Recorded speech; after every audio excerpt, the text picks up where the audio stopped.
तो hello everyone. मैं शायद आपको सुनाई दे रहा हूँगा। हाँ, तो मेरा नाम है हर्ष और आज अपन शुरू करेंगे न्यूट्रिशन एंड हेल्थ। ठीक है, तो ये भी इंपॉर्टेंट चैप्टर्स में से एक है ना, पीएसएन के। ठीक है, एंड अभी ऑब्वियसली अपन सारे वो चैप्टर्स को निपटाते जा रहे हैं जो कि हाई यील्डिंग है, हाई वेटेज रखते हैं। ठीक है, जिससे क्वेश्चन आता है जिसको आप छोड़ना अफोर्ड नहीं कर सकते। पहली बात तो आप ऐसे तो कभी कुछ छोड़ के मत आइए। ठीक है, पेपर आप जब भी देते हैं ट्राई करिए आप सब कुछ एक बार, एटलीस्ट एक बार दो बार आप चीजें पढ़ के जाइए, ताकि अगर कुछ ऐसा क्वेश्चन आ जाता है जो आपने नहीं, या हल्का हल्का भी आपकी मेमोरी पे है, तो आप कुछ ना कुछ तो लिख देंगे उसके आसपास का, एंड आप ठीक ठाक अच्छे खासे मार्क्स आप स्कोर कर सकते हैं।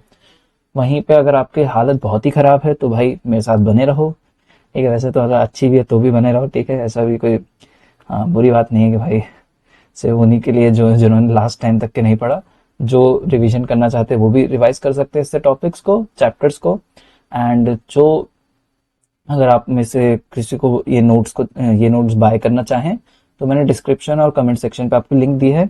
बहुत लोएस्ट प्राइस रखा है ताकि मतलब आप इजीली खरीद सकें, पढ़ सकें। ठीक है, तो ज़्यादा टाइम वेस्ट ना करते हुए न्यूट्रिशन के बारे में अपन चलते हैं। न्यूट्रिशन, तो न्यूट्रिशन क्या है भाई? देखो डेफिनेशन क्या है इसकी, science of food and relationship to health. ठीक है, खाना जो भी आप मतलब साइंस है कि भाई जो भी आप खाओगे एंड वो आपके हेल्थ को कैसे अफेक्ट करेगा। ठीक है, और dynamic process in which consumed food is utilised for nourishing body. ठीक है, तो मतलब एक डायनेमिक प्रोसेस चलती रहती है। खाना खाते हो, अब वो डायनेमिकली मतलब चल चल देखो, अब तुम खाना खाए, है ना, कुछ भी तुमने खाया, ऑब्वियसली वो कभी ना वो टूट रहा है, उसमें से कुछ चीजें एक्सक्रीट आउट हो रही हैं, कुछ चीजें आपकी बॉडी में यूटिलाइज हो रही हैं। ठीक है, तो एक डायनेमिक प्रोसेस चलती जा रही है, स्टैटिक नहीं है। खाना अगर एब्जॉर्ब होना रुक गया तो फिर तो तुम वीक हो जाओगे। और खाना अगर ओवरली एब्जॉर्ब हो रहा है तो तुम थोड़े से ज्यादा बल्कि हो जाओगे एकदम, है ना, और एक्सक्रीशन आउट नहीं होगा। तो इसका एक डायनेमिक प्रोसेस चलती रहती है। ठीक है, न्यूट्रिएंट्स क्या होते हैं भाई? सबसे पहले तो active ingredients present in food item determine quality of food and in turn health of an individual. जितना अपन कहते हैं न्यूट्रिटिव फूड खाइए आप। ठीक है, आप बोलते हैं न्यूट्रिएंट रिच फूड खाइए। तो न्यूट्रिएंट्स क्या होते हैं? एक्टिव इंग्रेडिएंट जो कि फूड में प्रेजेंट होते हैं। It can be carbohydrate, it can be क्या कहेंगे, protein, it can be fat, vitamin हो सकते हैं, मिनरल्स हो सकते हैं। अब मान लो मैं तुम्हें एक ऐसी चीज दूं जैसे कि सेल्यूलोज है। ठीक है, अब तुमको मैं सेल्यूलोज खाने को दूं, अब वो डाइजेस्ट ही नहीं होगा, ना उससे तुमको कार्ब मिल रहा है ना उससे प्रोटीन मिल रहा है, तो कुछ होगा ही नहीं उसका। तो कुछ मतलब ऑब्वियसली ना कोई काम का ही नहीं, एक्टिव इंग्रेडिएंट उसमें कुछ है ही नहीं जो कि तुम्हारी बॉडी या तुम्हारी हेल्थ को क्वालिटी डिटरमाइन कर पाए, है ना। इसी तरह से जैसे सिंथेटिक कलर्स होते हैं या कुछ और भी चीजें होती हैं, फ्लेवरिंग एजेंट्स, वो न्यूट्रिटिव वैल्यू के अंडर पे नहीं आते, क्योंकि उससे तुमको कोई बॉडी में कोई न्यूट्रिशन प्रोवाइड नहीं हो रहा है। तुम्हारी हेल्थ पे अफेक्ट हो सकता है, इल नेगेटिव साइड इफेक्ट भी हो सकता है, या फिर हो सकता है कि कुछ न्यूट्रल साइड रहे, मतलब कि ना उसका, एक सेकंड, ना उसका मतलब कोई पॉजिटिव इफेक्ट में देखने को मिले ना कोई नेगेटिव इफेक्ट। तो ऑब्वियसली न्यूट्रिएंट का हिसाब किताब ये हो गया। फिर आता है गुड न्यूट्रिशन। गुड न्यूट्रिशन क्या होता है? Maintaining your nutritional status in such a way that it helps you to grow well and enjoy good health. मतलब कि भाई अच्छा खाना खाओगे अच्छी बॉडी बनेगी। मतलब कहते हैं ना कि भाई अब तुम ऐसा समझो ना, तुम पास्ता या मैगी खा के अब तुम कहो कि यार तुम बॉडी बना लो, तो या तो तुम तरुण गिल हो, ठीक है, पहला, या फिर भाई तुमको थोड़े से गलत गलत किसी ने गलत इन्फॉर्मेशन दी है। ठीक है, फिर डाइटेटिक्स, एक ये टर्म होती है डाइटेटिक्स। क्या होता है? तो practical application of principle of nutrition. तो we all are somewhat some level of dietitian. अपने आप में हम सब कोई ना किसी तरीके के डाइटिशियन जरूर होते हैं। ठीक है, कोई अच्छा डाइटिशियन हो सकता है, कोई बुरा। और ये जो चीज अपन कर रहे हैं वो कहलाता है डाइटेटिक्स। जैसे कि आपको अभी हॉस्पिटल्स में या कुछ जैसे सर्जरीज और ये सब जो भी होता है ना, मेडिसिन लगती है, सर्जरीज होती हैं, तो वहां पे अपन खाना बताते हैं कि भाई आपको क्या खाना है। एज अ डॉक्टर आपको भी पता होना चाहिए कि भाई आप जो भी कोई व्यक्ति है जो कि ऑब्वियसली जिसके पेट में इन्फेक्शन है, एंड उसको आप अगर आप कॉम्प्लेक्स कार्बोहाइड्रेट खाना प्रोवाइड कर रहे हो, नहीं कॉम्प्लेक्स बोल रहा हूँ, सिंपल कार्बोहाइड्रेट, जैसे कि आप उसको बोल रहे हो कि नहीं आप अच्छे खासी मीठी चाय भी पी लो, आप अच्छा ब्रेड भी खा लो, आप डोनट भी खा लो, तो भाई उस पेशेंट को लगेगा कि हाँ यार कितना अच्छा डॉक्टर है, ये तो बोल रहा है डोनट खा सकते हैं, आप सब खा सकते हैं, कुछ दिक्कत नहीं है, इन्फेक्शन है तो हो जाएगा ठीक। पर यहीं पे बात हो गई ना कि अब आपको न्यूट्रिशन की नॉलेज नहीं थी खुद, अब आपने उसको कचरा खाने को बोल दिया है, तो उसकी वजह से उसको हो सकता है कि और ज़्यादा प्रॉब्लम्स फेस करनी पड़े, या फिर हो सकता है कि भाई उसकी हेल्थ और डिटेरिएट हो जाए। तो आपको एक प्रैक्टिकल एप्लीकेशन की बहुत ज़रूरत, मतलब आपको पता होना चाहिए कि किस तरह से आप जो भी न्यूट्रिशन आप उनको बता रहे हैं, जो भी डाइट प्लान आप दे रहे हैं, जो भी डाइट चार्ट आप उसको बता रहे हैं कि ये चीज़ें खाना है, ये नहीं खाना है, वो आपको पता होना चाहिए कि क्यों।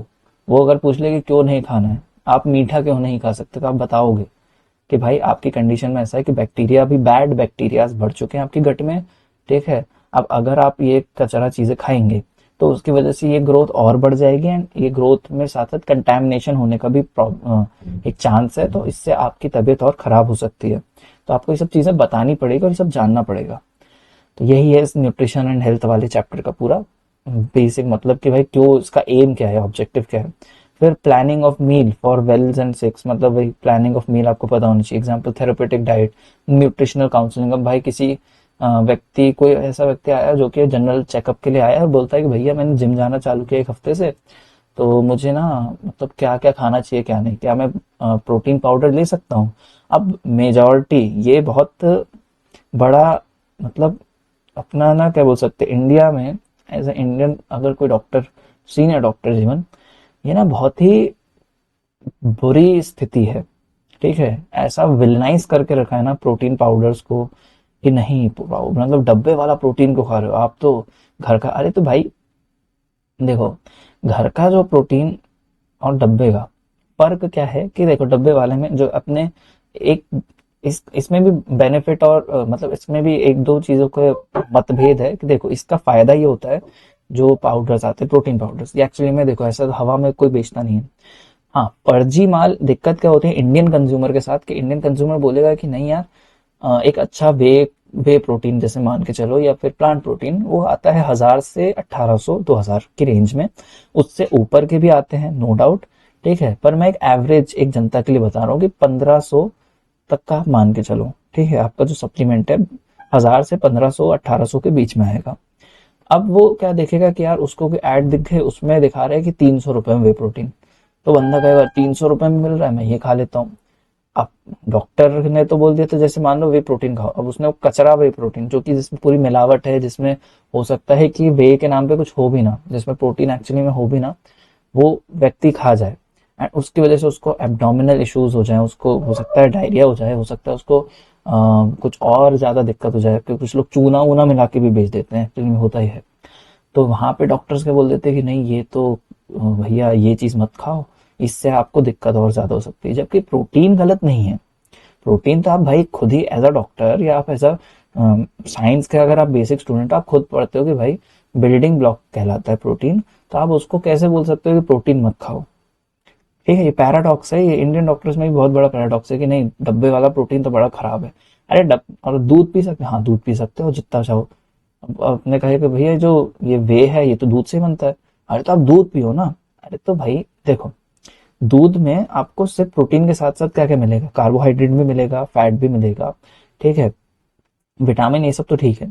अब वो बंदे का वेट है 110 किलो, ठीक है, 110 किलो है, उसकी एज है मान लो 21 22 साल। अब आप उसको बोल रहे हो कि हाँ दूध पी लो ना, कोई दिक्कत नहीं। अरे तो भाई ये भी तो देखिए कि आप, अगर आप वो अच्छा खासा दूध पिए, है ना, आप उसको वो बोल रहे हैं कि मैं पतला होना चाहता हूँ और अच्छा खासा आप दूध पिलाने को बोलोगे, तो कार्बोहाइड्रेट भी तो अंदर जाएगा, फैट भी तो अंदर जाएगा। अब अगर वो उतनी एक्टिविटी नहीं कर रहा है, या फिर कर भी रहा हो बाय चांस, ठीक है, कुछ हद तक के, तो भी इतने एनर्जी अगर सरप्लस मिलेगा तो ऑब्वियसली उसका वेट बढ़ेगा ना। तो ये जो चीजें हैं ना, ये जो मतलब आपको एक कंसेप्ट पता होना चाहिए कि भाई डब्बे, आप कुछ लोग होते हैं ना डब्बे वाला पाउडर तो खराब होता है, ऐसा होता है, किडनी खराब हो जाती है, वो तो आप प्रॉपर रिसर्च कीजिए। तो इसका मैं अभी आगे भी, अपन प्रोटीन जब आएगा तब बात करते हैं, मैंने थोड़ा लंबा खींच लिया इसलिए अभी आगे बढ़ते हैं, ठीक है। तो डब्बे वाला भी गलत नहीं है, नेचुरल भी खा सकते हैं। इस पर अपन एक और बार मैं फिर से एक बार छेड़ूंगा इस टॉपिक को, मेरे बहुत फेवरेट टॉपिक में से एक है, ठीक है। फिर डाइट फॉर सीवीएस, किसी कार्डियोवास्कुलर डिजीज है उसके लिए क्या डाइट होगी, ऑब्वियसली आप फैट या जो बैड कोलेस्ट्रॉल रिच जो भी चीज होंगे आप थोड़ा सा उसको कम करने को कहेंगे।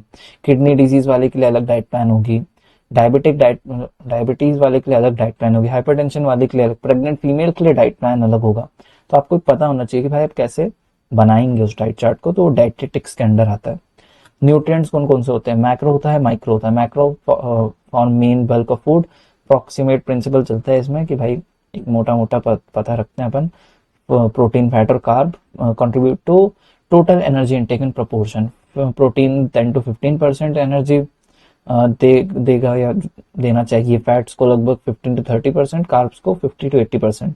तो ये डेटा, ये इसको याद नहीं रखोगे तो भी चलेगा। मेन क्या है, कार्ब प्रोटीन फैट।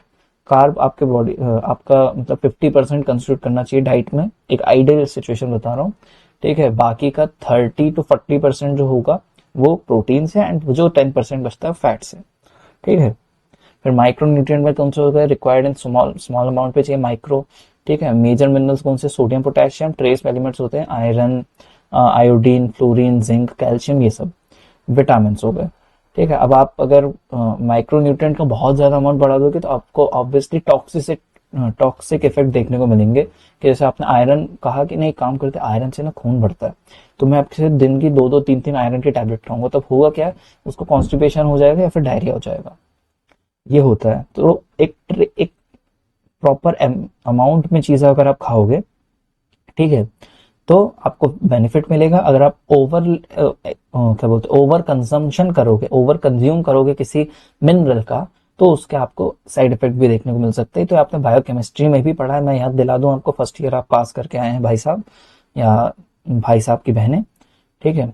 तो आप लोग फर्स्ट ईयर पास करके आए हैं, तो आपको एटलीस्ट इतना तो पता है कि भाई ओवर टॉक्सिसिटी भी होती है, कोई भी चीज हद से ज्यादा बुरी है और बहुत कम भी बुरी होती है। ये जंक फूड पे अप्लाई नहीं होता। जंक फूड और फास्ट फूड में भी फर्क है, ठीक है, ये भी तुमको शायद पता होगा कि नहीं, मैं बताऊंगा बाद में। तो classification of food, classification bye origin, तो एक एनिमल ओरिजिन का हो सकता है, प्लांट ओरिजिन, वही चल जाएगा, आपको आ जाएगा वीगन भी तो है, तो माच होता है वीगन वीगन, अपन को पता है जानवर और पौधा। दूध दूध तो भाई एनिमल ओरिजिन का है, पर दूध पीना चाहिए। नहीं नहीं है, बकवास बकचोदी है आधे ज्यादा उसमें भी, ठीक है, क्योंकि फीजिबल नहीं होता ना, अंडा नहीं खाओ, अरे क्या वीगन बन जाओ, नहीं बनना मेरे को, क्यों बनूं मैं।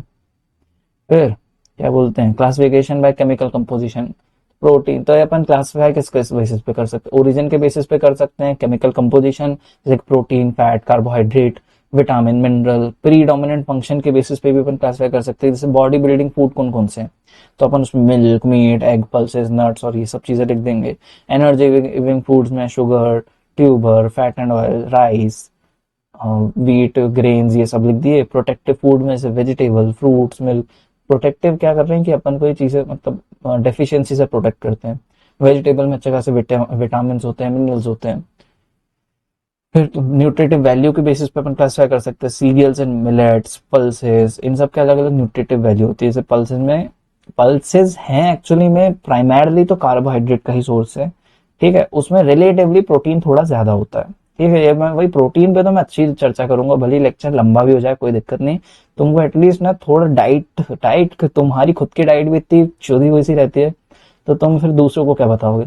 तुम खुद ऐसे डॉक्टर मत बनना कि जिसकी एकदम ऐसी तोंद और पेट ही निकली हुई अच्छी जम के, भले इरिस्पेक्टिव अगर तुम्हें कोई मेडिकल कंडीशन नहीं है तो, अगर ऐसा कुछ है ना कि तुम्हें कोई कंडीशन हो तो बात अलग है, पर नहीं है और फिर तुम एकदम ऐसे तोन देके और एकदम जाओ और बोलो कि अरे शक्कर नहीं खानी चाहिए, और खुद ही बड़े अच्छे से के पेस्ट्री दबा के बैठे हो, तो भाई मतलब धिक्कार हो जाता है। फिर ना सामने वाला तुम पे उतनी क्रेडिबिलिटी नहीं रखता, तुम खुद की भी क्रेडिबिलिटी उतनी बना नहीं पाते, ठीक है। हाँ, फिर क्या आ गया, cereals, pulses, vegetable, nuts and oil seeds, fruits, animal foods, fats and oils, sugar and jaggery, condiments and spice, others, ये सब आ गया। मेन बात करते हैं food borne diseases. Food borne diseases में कौन कौन से, फूड बॉर्न टॉक्सिकेशंस, तो due to naturally occurring toxin, lathyrism और एक एंडेमिक असाइटस। ये क्या होता है, नेचुरली एक टॉक्सिन, लेथाइरिज्म एक्चुअली में होता है कि लेथाइरस सटाइवस करके एक दाल होती है, जो एमपी वाले हैं ना, एमपी में एक दो रीजन है, सतना और रीवा, ठीक है, ये अपना आते हैं ईस्टर्न साइड में, ईस्टर्न एमपी में आते हैं ये एरियाज, ये जो शहर के नाम है। तो ये जो सतना रीवा है ना, यहाँ पे एक दाल मिलती है, ठीक है, लथाइरस सटाइवा, जिसको अपन खेसरी दाल भी बोलते हैं, KHESARI, खेसरी दाल। तो ये जो खेसरी दाल होती है ना, इसमें होता है ये लथाइरिज्म के लिए अपना क्या नाम था, BOO नहीं, BOAA, ठीक है, बीटा ऑक्सैलिल अमीनो एसिड कुछ करके ऐसा कुछ एक कंपाउंड रहता है, टॉक्सिन रहता है नेचुरली, जो कि ना जिसके अगर आप इसको कंजम्पशन करते हैं, इस दाल का अगर आप कंजम्पशन करते हैं 7-8 दिन या उससे ज्यादा, 50 ग्राम से ऊपर, ठीक है, तो ये आपको पैरालाइज कर देगी धीरे धीरे। आपका एक मतलब धीरे धीरे आप पहले स्टेजेस होती हैं इसकी भी, तो इस पे भी अपन बात करते हैं, तभी आगे चलते हैं। एंड में गसाइटस होता है due to bacterial toxin, toxin की वजह से स्टाफाइलोकोकल पॉइजनिंग, बॉटुलिज्म, ये सब तो फूड पॉइजनिंग पे तुमने देखा है, ठीक है। फिर फंगल टॉक्सिन तो एर्गोटिज्म, एफ्लाटॉक्सिकोसिस, ये भी तुमने माइक्रो में देखा ही है ना, और नीट के टाइम पे भी थोड़ा सा पढ़ा ही होगा। Due to chemical poison, chemical poison में भाई हैवी मेटल पॉइजनिंग, एस्बेस्टोसिस की पॉइजनिंग हो सकती है, जो कि आपने खानी और उसकी वजह से आपको दिक्कत हो रही है।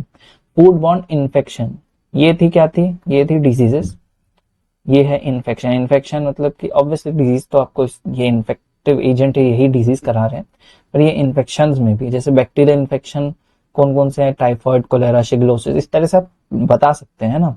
वायरल में hepatitis A, E, viral gastroenteritis, rota virus का इन्फेक्शन हो गया।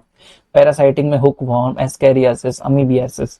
एस्कैरियासिस तो आई थिंक अगर मेरे बैच का कोई देख रहा है तो उसको तो वो कभी भूलेगा ही नहीं। एस्कैरियासिस, टेपवर्म, नहीं हुक नहीं नहीं नहीं सॉरी, एस्कैरियासिस नहीं, हुकवर्म तो वो कभी भूलेगा ही नहीं, क्योंकि सेकंड ईयर में अनएक्सपेक्टेड क्वेश्चन था हुकवर्म, जो एमपी बोर्ड, एमपी एमएससी वाले, हुकवर्म भाई सरप्राइज क्वेश्चन था, तो वो तो नहीं भूलेगा है बंदा। कहाँ पुरानी यादें ताजा कर दी, पुराने दुख दर्द। मैक्रोन्यूट्रिएंट्स की बात करते हैं, 1 मिनट रुको, पानी पीऊंगा मैं। कहाँ थे भाई, अब बात करते हैं अपन प्रोटीन्स के ऊपर। प्रोटीन्स होते क्या है, कॉम्प्लेक्स ऑर्गेनिक नाइट्रोजनस कंपाउंड्स, ठीक है, nitrogenous compound, organic nitrogenous compound, ये तुमने अमीन्स वमीन्स में भी पढ़ा है, ठीक है, तुमको आता है चीजें, ठीक है, ऐसा एकदम अपने आप को ना ये मत समझो कि तुमको चीजें नहीं आती, जो चीजें नहीं आती वो मैं बता देता हूँ, बाकी तुमको आता है, ठीक है, बहुत सारी चीजें। Constitute about 20% body weight in an adult, 20% body weight, जबकि अगर कोई जिम वाला है तो वो चाहेगा कि 20 नहीं, एटलीस्ट 50 होना चाहिए, प्रोटीन होना चाहिए, सही में होना भी चाहिए। Energy yield of a protein तो 4 किलो कैलोरी पर ग्राम, अगर आप जैसे 1 ग्राम प्रोटीन खाएंगे तो आपको उसमें 4 किलो कैलोरी एनर्जी मिलेगी, ठीक है। इसलिए जो आप ये जो प्रोटीन पाउडर्स होते हैं ना, ये प्रोटीन पाउडर्स एक्चुअली में क्यों अच्छे भी होते हैं बुरे भी। अच्छे इसलिए होते हैं कि भाई देखो, प्रोटीन आप जब भी खाते हैं तो ये ऑब्वियसली अमीनो एसिड से बनते हैं और ये धीरे धीरे टूटते हैं, धीरे धीरे टूटते हैं तो आपको भूख नहीं लगती, ठीक है, भूख नहीं लगती ना, और एक कांस्टेंट एनर्जी का स्लोली ना धीरे धीरे टूट रहा है, तो स्लोली एक क्या कह सकते हैं, एक अप फ्लो बना रहता है, एक कंटिन्यूस फ्लो बना रहता है कि भाई आपको एनर्जी मिल रही है। अब ये इसका फायदा क्या है कि भाई इससे आपको ना भूख ज्यादा नहीं लगती और आप ओवर कैलोरीज कंज्यूम नहीं करते ना, आपका वेट घटता है। ऑब्वियसली आपके जो फैट है उससे एनर्जी जाती जाती है, हाँ, साथ साथ में आपका प्रोटीन धीरे धीरे टूटता रहता है, एंड टूट के भी वो जो एनर्जी अगर चाहिए तो एनर्जी बनाएगा, नहीं तो कहाँ भेज देगा भाई, आपके जो भी मसल्स हैं, जो भी टिश्यू रिपेयर करना है उस पे। अब दिक्कत क्या हो जाती है, अगर आप सिर्फ प्रोटीन खाएं, है ना, आप सिर्फ ऐसा पाउडर कंज्यूम कर रहे हैं कुछ और कार्बोहाइड्रेट को इंक्लूड नहीं कर रहे हैं अपनी डाइट में, ठीक है, जो कि एक बहुत बड़ा मतलब ब्लंडर होता है कि लोग कहते हैं कार्बोहाइड्रेट हम बिल्कुल हटा दिए या हमने फैट बिल्कुल हटा दिया। हटाना नहीं है, कंट्रोल में रखना है, पोर्शंस को ऊपर नीचे करना है। कार्बोहाइड्रेट भी उतना जरूरी है, कार्ब आपको खाने ही पड़ेंगे, अगर आप नहीं खाओगे तो आपका जो ब्रेन फंक्शन है, जो आपका बॉडी फंक्शन है, जो आप वेट भी उठा रहे हो, अगर जिम पर्सपेक्टिव से बात कर रहा हूँ, तो वो ही आप नहीं कर पाओगे, क्योंकि एनर्जी नहीं होती, आपको उतना फील ही नहीं होगा कि आपके एनर्जी है, एनर्जी लेवल्स प्रॉपर हैं। कार्बोहाइड्रेट भी जरूरी होता है। फिर एसेंशियल अमीनो एसिड कौन कौन से, smaller units that constitute protein, essential amino acid 9 essential amino acid कौन कौन से, because human body can not synthesise and must be obtain from diet, ये सब तुमको बहुत अच्छे से पता है। They have to be supplemented in diet from outside, इसलिए मैं इतना बताने की सब कष्ट नहीं कर रहा हूँ। तो मेरे को जिस हिसाब से पता था कि भाई मैं टीवी मिल पाथ के नाम से, मतलब ये टीवी मिल पाथ, इसमें tryptophan, valine, methionine, isoleucine, leucine, lysine, phenylalanine, arginine, threonine, histidine, ठीक है, ये टीवी मिल पाथ के नाम से भाई, इस मतलब इस निमोनिक से मुझे याद है। तुमको अगर कोई और तुम्हारे निमोनिक हो तो तुम उससे याद कर सकते हो। सेमी एसेंशियल अमीनो एसिड कौन कौन से है, सेमी एसेंशियल मतलब आधे बॉडी भी सिंथेसाइज कर सकती है, नहीं तो बाहर से भी मिल जाए तो अच्छा रहेगा। हिस्टीडीन हो गया, आर्जिनिन हो गया, because essential in some parts of life. ठीक है, ये सेमी एसेंशियल क्यों है, क्योंकि कुछ टाइम पे एसेंशियल हो जाते हैं लाइफ में, इन्फेंसी, प्रेगनेंसी, लैक्टेशन, एडोलेसेंट, उसमें काफी ज्यादा इसका रोल रहता है। तो बॉडी भी प्रोड्यूस करती है कुछ हद तक के, बाकी डाइट में तो इसकी जरूरत होती है। मोस्ट एसेंशियल अमीनो एसिड कौन सा, मोस्ट एसेंशियल वो है ल्यूसीन। ल्यूसीन भाई सबसे ज्यादा एसेंशियल अमीनो एसिड है। लिमिटिंग अमीनो एसिड क्या होता है, डेफिशिएंट इन फूड आइटम। ठीक है, मतलब लिमिट कर दिया, जैसे मेज is deficient in lysine and tryptophan, ये जो है ना लाइसिन, ट्रिप्टोफैन और ये मेज, इसका रिश्ता भाई याद रखो, ये तुमको एमसीक्यू में बहुत अच्छे से पूछ लेगा। मेज किस में डेफिशिएंट होता है, लाइसिन और ट्रिप्टोफैन में। ठीक है, सीरियल्स होते हैं थ्रियोनिन और लाइसिन में, पल्सेस होते हैं मेथियोनिन और सिस्टीन में। तो अब करते क्या है, जैसे ही मान लो, इसलिए बोलते हैं पल्सेस, इसलिए अपन कहते हैं दाल चावल खाते हैं, तो दाल में मेथियोनिन सिस्टीन की कमी होती है। ठीक है, और वहीं पे जो चावल है, चावल पे इनकी कमी होगी, पर उसमें नहीं, चावल में ये चीज प्रॉपर होगी मेथियोनिन सिस्टीन, पर उसमें लाइसिन वाइसिन कुछ कम होता है, मतलब वो कंपनसेट कर देते हैं। ठीक है, आप जब कॉम्बिनेशन में चीजें खा लेते हो ना, तो आपका चीजें बैलेंस आउट हो जाती हैं। एंड काफी अच्छा दाल चावल आई थिंक किसको पसंद नहीं है यार। कोई अगर किसी का कोई ऐसा बंदा है ना जिसको दाल चावल नहीं पसंद है, वो लेक्चर छोड़ दो यार। अब क्या कहूँ मैं। सप्लीमेंट्री एक्शन क्या है प्रोटीन का, तो two different food items must be eaten together, वही बोल रहे हैं supplementary action, so that they can be supplemented each other amino acid. जैसे ट्रिप्टोफैन, ट्रिप्टोफैन कन्वर्ट करता है, ट्रिप्टोफैन प्रिकर्सर है किसका, नियासिन का। अगर कोई पूछे ना what is the what which amino acid is the precursor of niacin, तो तुम बताओगे ट्रिप्टोफैन। तो क्या होता है, ये तो एक अलग चीज बता दी मैंने, ये दूसरा पॉइंट है। 60 mg ट्रिप्टोफैन से 1 mg ये क्या नाम है, कायूरिनिन पाथवे। ठीक है, बायोकेमिस्ट्री में आता था कायूरिनिन पाथवे, तब उतना ज्यादा अपन ध्यान नहीं देते थे। तो ट्रिप्टोफैन 60 mg से 1 mg नियासिन बनाता है। तो जो मेज ईटर होते हैं ना, जो कि सिर्फ मक्का खाते रहते पूरे टाइम, तो ट्रिप्टोफैन की डेफिशिएंसी हो जाती है। ट्रिप्टोफैन की डेफिशिएंसी से नो नियासिन फॉर्म, नियासिन की डेफिशिएंसी अगर हुई तो तुमको हो जाएगा पेलेग्रा, और पेलेग्रा में होते हैं 3D, डायरिया, डिमेंशिया, डर्मेटाइटिस, और 4th D होता है डेथ।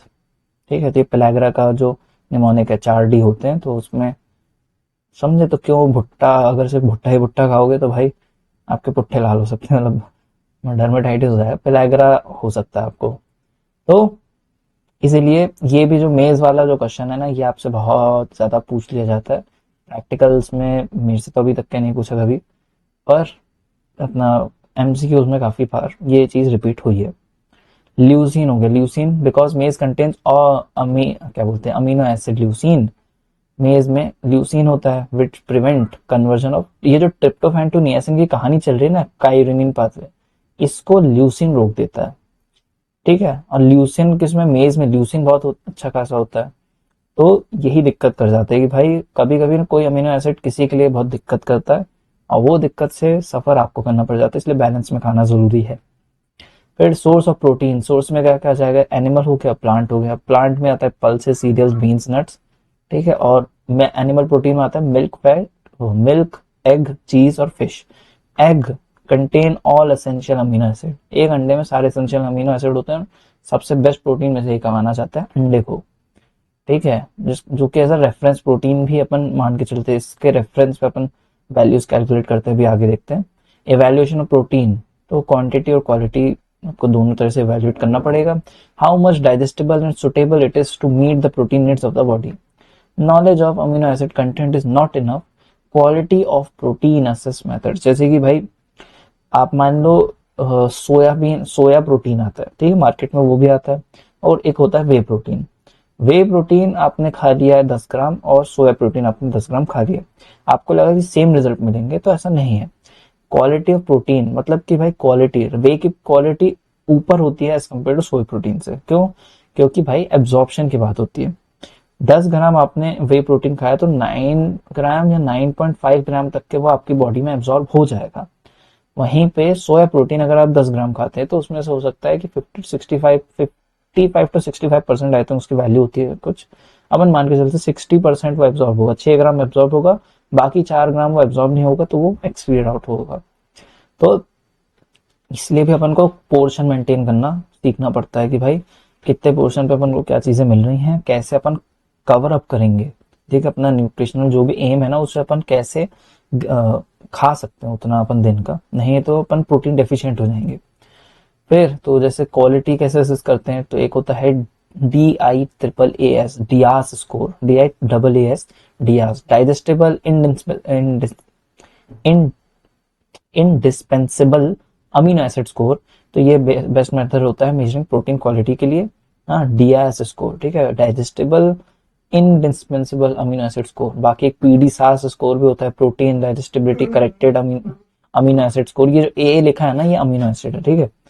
अमीनो एसिड स्कोर भी एक चीज होती है, जैसे chemical technique, fast consistent and expensive, measure the indispensable amino acid present in a protein and compare the value with a reference protein। मतलब किसी रेफरेंस प्रोटीन के मतलब आप कंपैरिजन कैसे करोगे, कोई एक प्रोटीन होना चाहिए ना जो कि मान लो 99 या 90 मतलब अप टू 100% एब्जॉर्ब हो रहा है, अपन ये मान के चलते हैं, ठीक है। जैसे कि कोई क्लास का टॉपर है, आप उसी से कंपेयर करोगे कि आप कितने नीचे हो कितने ऊपर। अगर आपके 95 आ रहे हैं और उस टॉपर के 98.5 आ रहे हैं, ठीक है, तो आप रिलेटिवली बहुत अच्छे स्कोरर हो, हाई स्कोरर में से एक हो। वहीं पे अगर आपका स्कोर आ रहा है 50% और जो हाई स्कोरर है उसके 100% के अराउंड आ रहे हैं, तो आप अभी से मिड वे तक के हो, आप एक मिड परफॉर्मर हो या उससे भी नीचे वाले स्कोर पे कैटेगरी पे हो। इस तरह से अपन कंपैरिजन करेंगे, तो ये होता है स्कोर।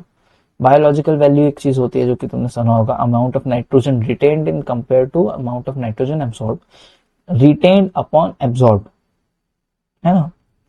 तो अपन वही देखते हैं कि भाई कितना क्या बोलते हैं, कितना नाइट्रोजन रह गया अपनी बॉडी में और कितना नाइट्रोजन फेंकना पड़ा, फेक फेक एक्सक्रीट आउट भी बोलते हैं, नहीं तो कितना नाइट्रोजन आया था अपने अंदर और उनमें से कितना नाइट्रोजन यूज हो गया, ठीक है। अगर पूरा अगर मान लो अच्छा खासा यूज हुआ, 99% आ रहा है जैसे अपना स्कोर, तो अपन समझ जाएंगे कि भाई ये बहुत अच्छा प्रोटीन है, टूटता है, एब्जॉर्ब हो जाता है, एंड एब्जॉर्ब होने के बाद ये अपने बॉडी में लग भी जाता है, अपना शरीर को जो बोलते हैं ना खाना लगना, तो वो लग भी जाता है।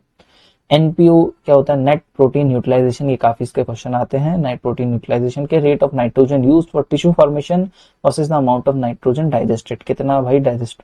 और बाकी ये बोथ, इसका एक और क्या अपन बता सकते हैं, both biological value and NPU reflect both availability and digestibility of protein. तो ये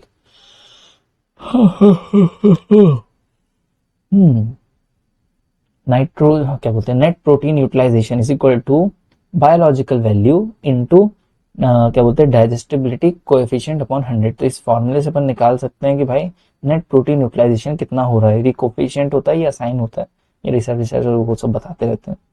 NPO अगर लो है मान के चलो, तो protein requirement high and vice वर्सा। अगर आपका मतलब नेट प्रोटीन यूटिलाइजेशन कम आ रहा है, ठीक है, कि आपने जितना क्या होता है rate of nitrogen use for tissue formation बस versus the amount of nitrogen digested.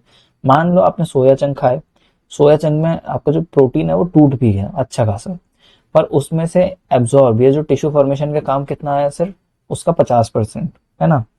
6 मतलब आपने 10 ग्राम खाया, उसमें से सिर्फ 5 ग्राम आपकी बॉडी को लगा, बाकी 5 ग्राम आपको फेंकना पड़ा। तो अपन कहेंगे कि भाई जितना अगर NPO लो आ रहा है उतना ही प्रोटीन रिक्वायरमेंट हाई है, मतलब उस बंदे की प्रोटीन रिक्वायरमेंट भी उतनी हाई होगी। NPO for protein in Indian diet, Indian diet में होता है 50 से 80 के अराउंड पे, कुछ 50 भी ज्यादा ही बोल दिया वैसे, 50 से 80 के अराउंड के भाई ये क्या बोलते हैं, चावल दाल रोटी सब्जी, अपन ज्यादातर यही खाते हैं और ये कार्ब सेंट्रिक डाइट के अंदर आता है, जो कि ऑब्वियसली आपको बहुत सारी दिक्कतें क्रिएट करके देता है।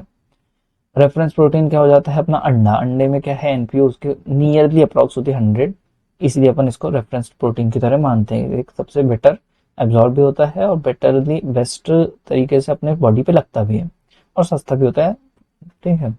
Which food item has the highest quality of protein and quantity of protein. Quality की बात करें तो अंडा, अंडे में क्या है, ठीक है, एक 50 ग्राम के अंडे में 6 ग्राम प्रोटीन होता है, तो अपन मान के चलो while only 6 to 8% protein is enough. वो प्रोटीन मतलब एक अंडे में 50 ग्राम के एक अंडे स्टैंडर्ड अंडे में आपको 6 ग्राम प्रोटीन मिल रहा है, ठीक है। बाकी का जो कितना 44 ग्राम है वो सब तो अलग ही हिसाब किताब, उसमें वाटर कंटेंट भी आएगा, उसमें योग भी आ जाएगा, सारी चीजें। पर जो प्रोटीन जो मिल रहा है ना आपको 6 ग्राम, वो क्वालिटी वाला है, वो पूरा लगेगा बॉडी को, अपन ये मान के चलते हैं, पूरा नहीं तो 95 to 98%, ठीक है। वहीं पे क्वांटिटी की बात करते हैं, सोयाबीन, सोयाबीन की क्वांटिटी क्या है, मतलब सोयाबीन में कितना प्रोटीन होता है, 100 ग्राम में से 43%, 100 में से 43 ग्राम अराउंड प्रोटीन होता है उसमें, और इसका एनपी होता है 95। ठीक है, तो इसलिए सोयाबीन ही एक ऑप्शन बचता है वेजिटेरियंस में अपने प्रोटीन इंटेक को पूरा करने के लिए।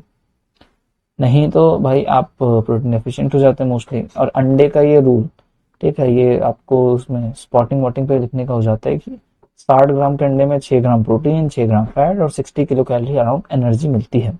कोलेस्ट्रॉल इसमें होता है 250 mg, richest source of cholesterol in diet. ठीक है, 250 mg, इस पे अच्छा खासा अमाउंट ऑफ कोलेस्ट्रॉल होता है जो कि आपके हॉर्मोन्स, खासकर टेस्टोस्टेरोन और ईस्ट्रोजन जो स्टेरॉइडल हॉर्मोन्स होते हैं उसको बनने में मदद करता है। अब आप कहोगे, एक और चीज आती है कि भाई अगर मान लो मैं 4 अंडे खाता हूँ तो मतलब मैं 1000 mg यानी कि लगभग 1 ग्राम पूरा कोलेस्ट्रॉल खा के, जो कि बहुत दिक्कत है एंड इसकी वजह से मेरे हार्ट वार्ट में दिक्कत हो सकती है। तुमको लग रहा होगा कि यार ये जो 250 mg पूरा एब्जॉर्ब हो जाता है, तुमको गलत लग रहा है। इसमें से मतलब एक्चुअल में होता ये है कि सिर्फ 11 to 15% तक कि इतना ही, मतलब बहुत 11 to 20% मान के चल लो, 10 से 20% ही एब्जॉर्ब होता है, बाकी का एब्जॉर्प्शन नहीं होता, बाकी का सब एक्सक्रीट आउट हो जाता है। तो जो डेली इनटेक होता है ना, मतलब डेली अगर आप अच्छा खासा 4 अंडे 5 अंडे खा रहे हो तो उससे आपको हार्ट में इफेक्ट पड़ता है नहीं। अगर आपको पहले से कोई कंडीशन है तो आपको दिक्कत हो सकती है। ठीक है, और उसमें आपको एक बार अपना जो भी हेल्थ प्रोफाइल है वो कराना पड़ेगा। बाकी अंडा जबकि अपने आप में रिजॉल्व कर देता है कोलेस्ट्रॉल के, अगर कोई इशू भी है तो उसको रिजॉल्व कर देता है इनडायरेक्टली। तो उस पर अपन कभी और बात करेंगे। तुम चाहो तो ऐसी चीज़ों के लिए ना मेरे को मेरे दूसरा जो चैनल है ना जिसमें मैं ज़्यादा टाइम देता हूँ और उसमें रिजल्ट बहुत कम आ रहे हैं, उसमें ज़्यादा टाइम लगता है, तो उसको ज़रूर चेकआउट करना। ठीक है, हैरी कोले के नाम से है वो चैनल एंड उसमें ज़्यादा चीज़ें, मतलब उसमें हेल्थ वाली चीज़ें ही आती है, हेल्थ जिम फिटनेस इससे रिलेटेड चीज़ें। आयरन जैसे कि एक इसमें कितनी 1.5 mg, कैल्शियम अच्छा खासा अमाउंट पे होता है एक अंडे पे। अब सोयाबीन से कंपेयर करते हैं, एग वर्सेस सोयाबीन का क्वेश्चन काफी ज्यादा पॉपुलर है।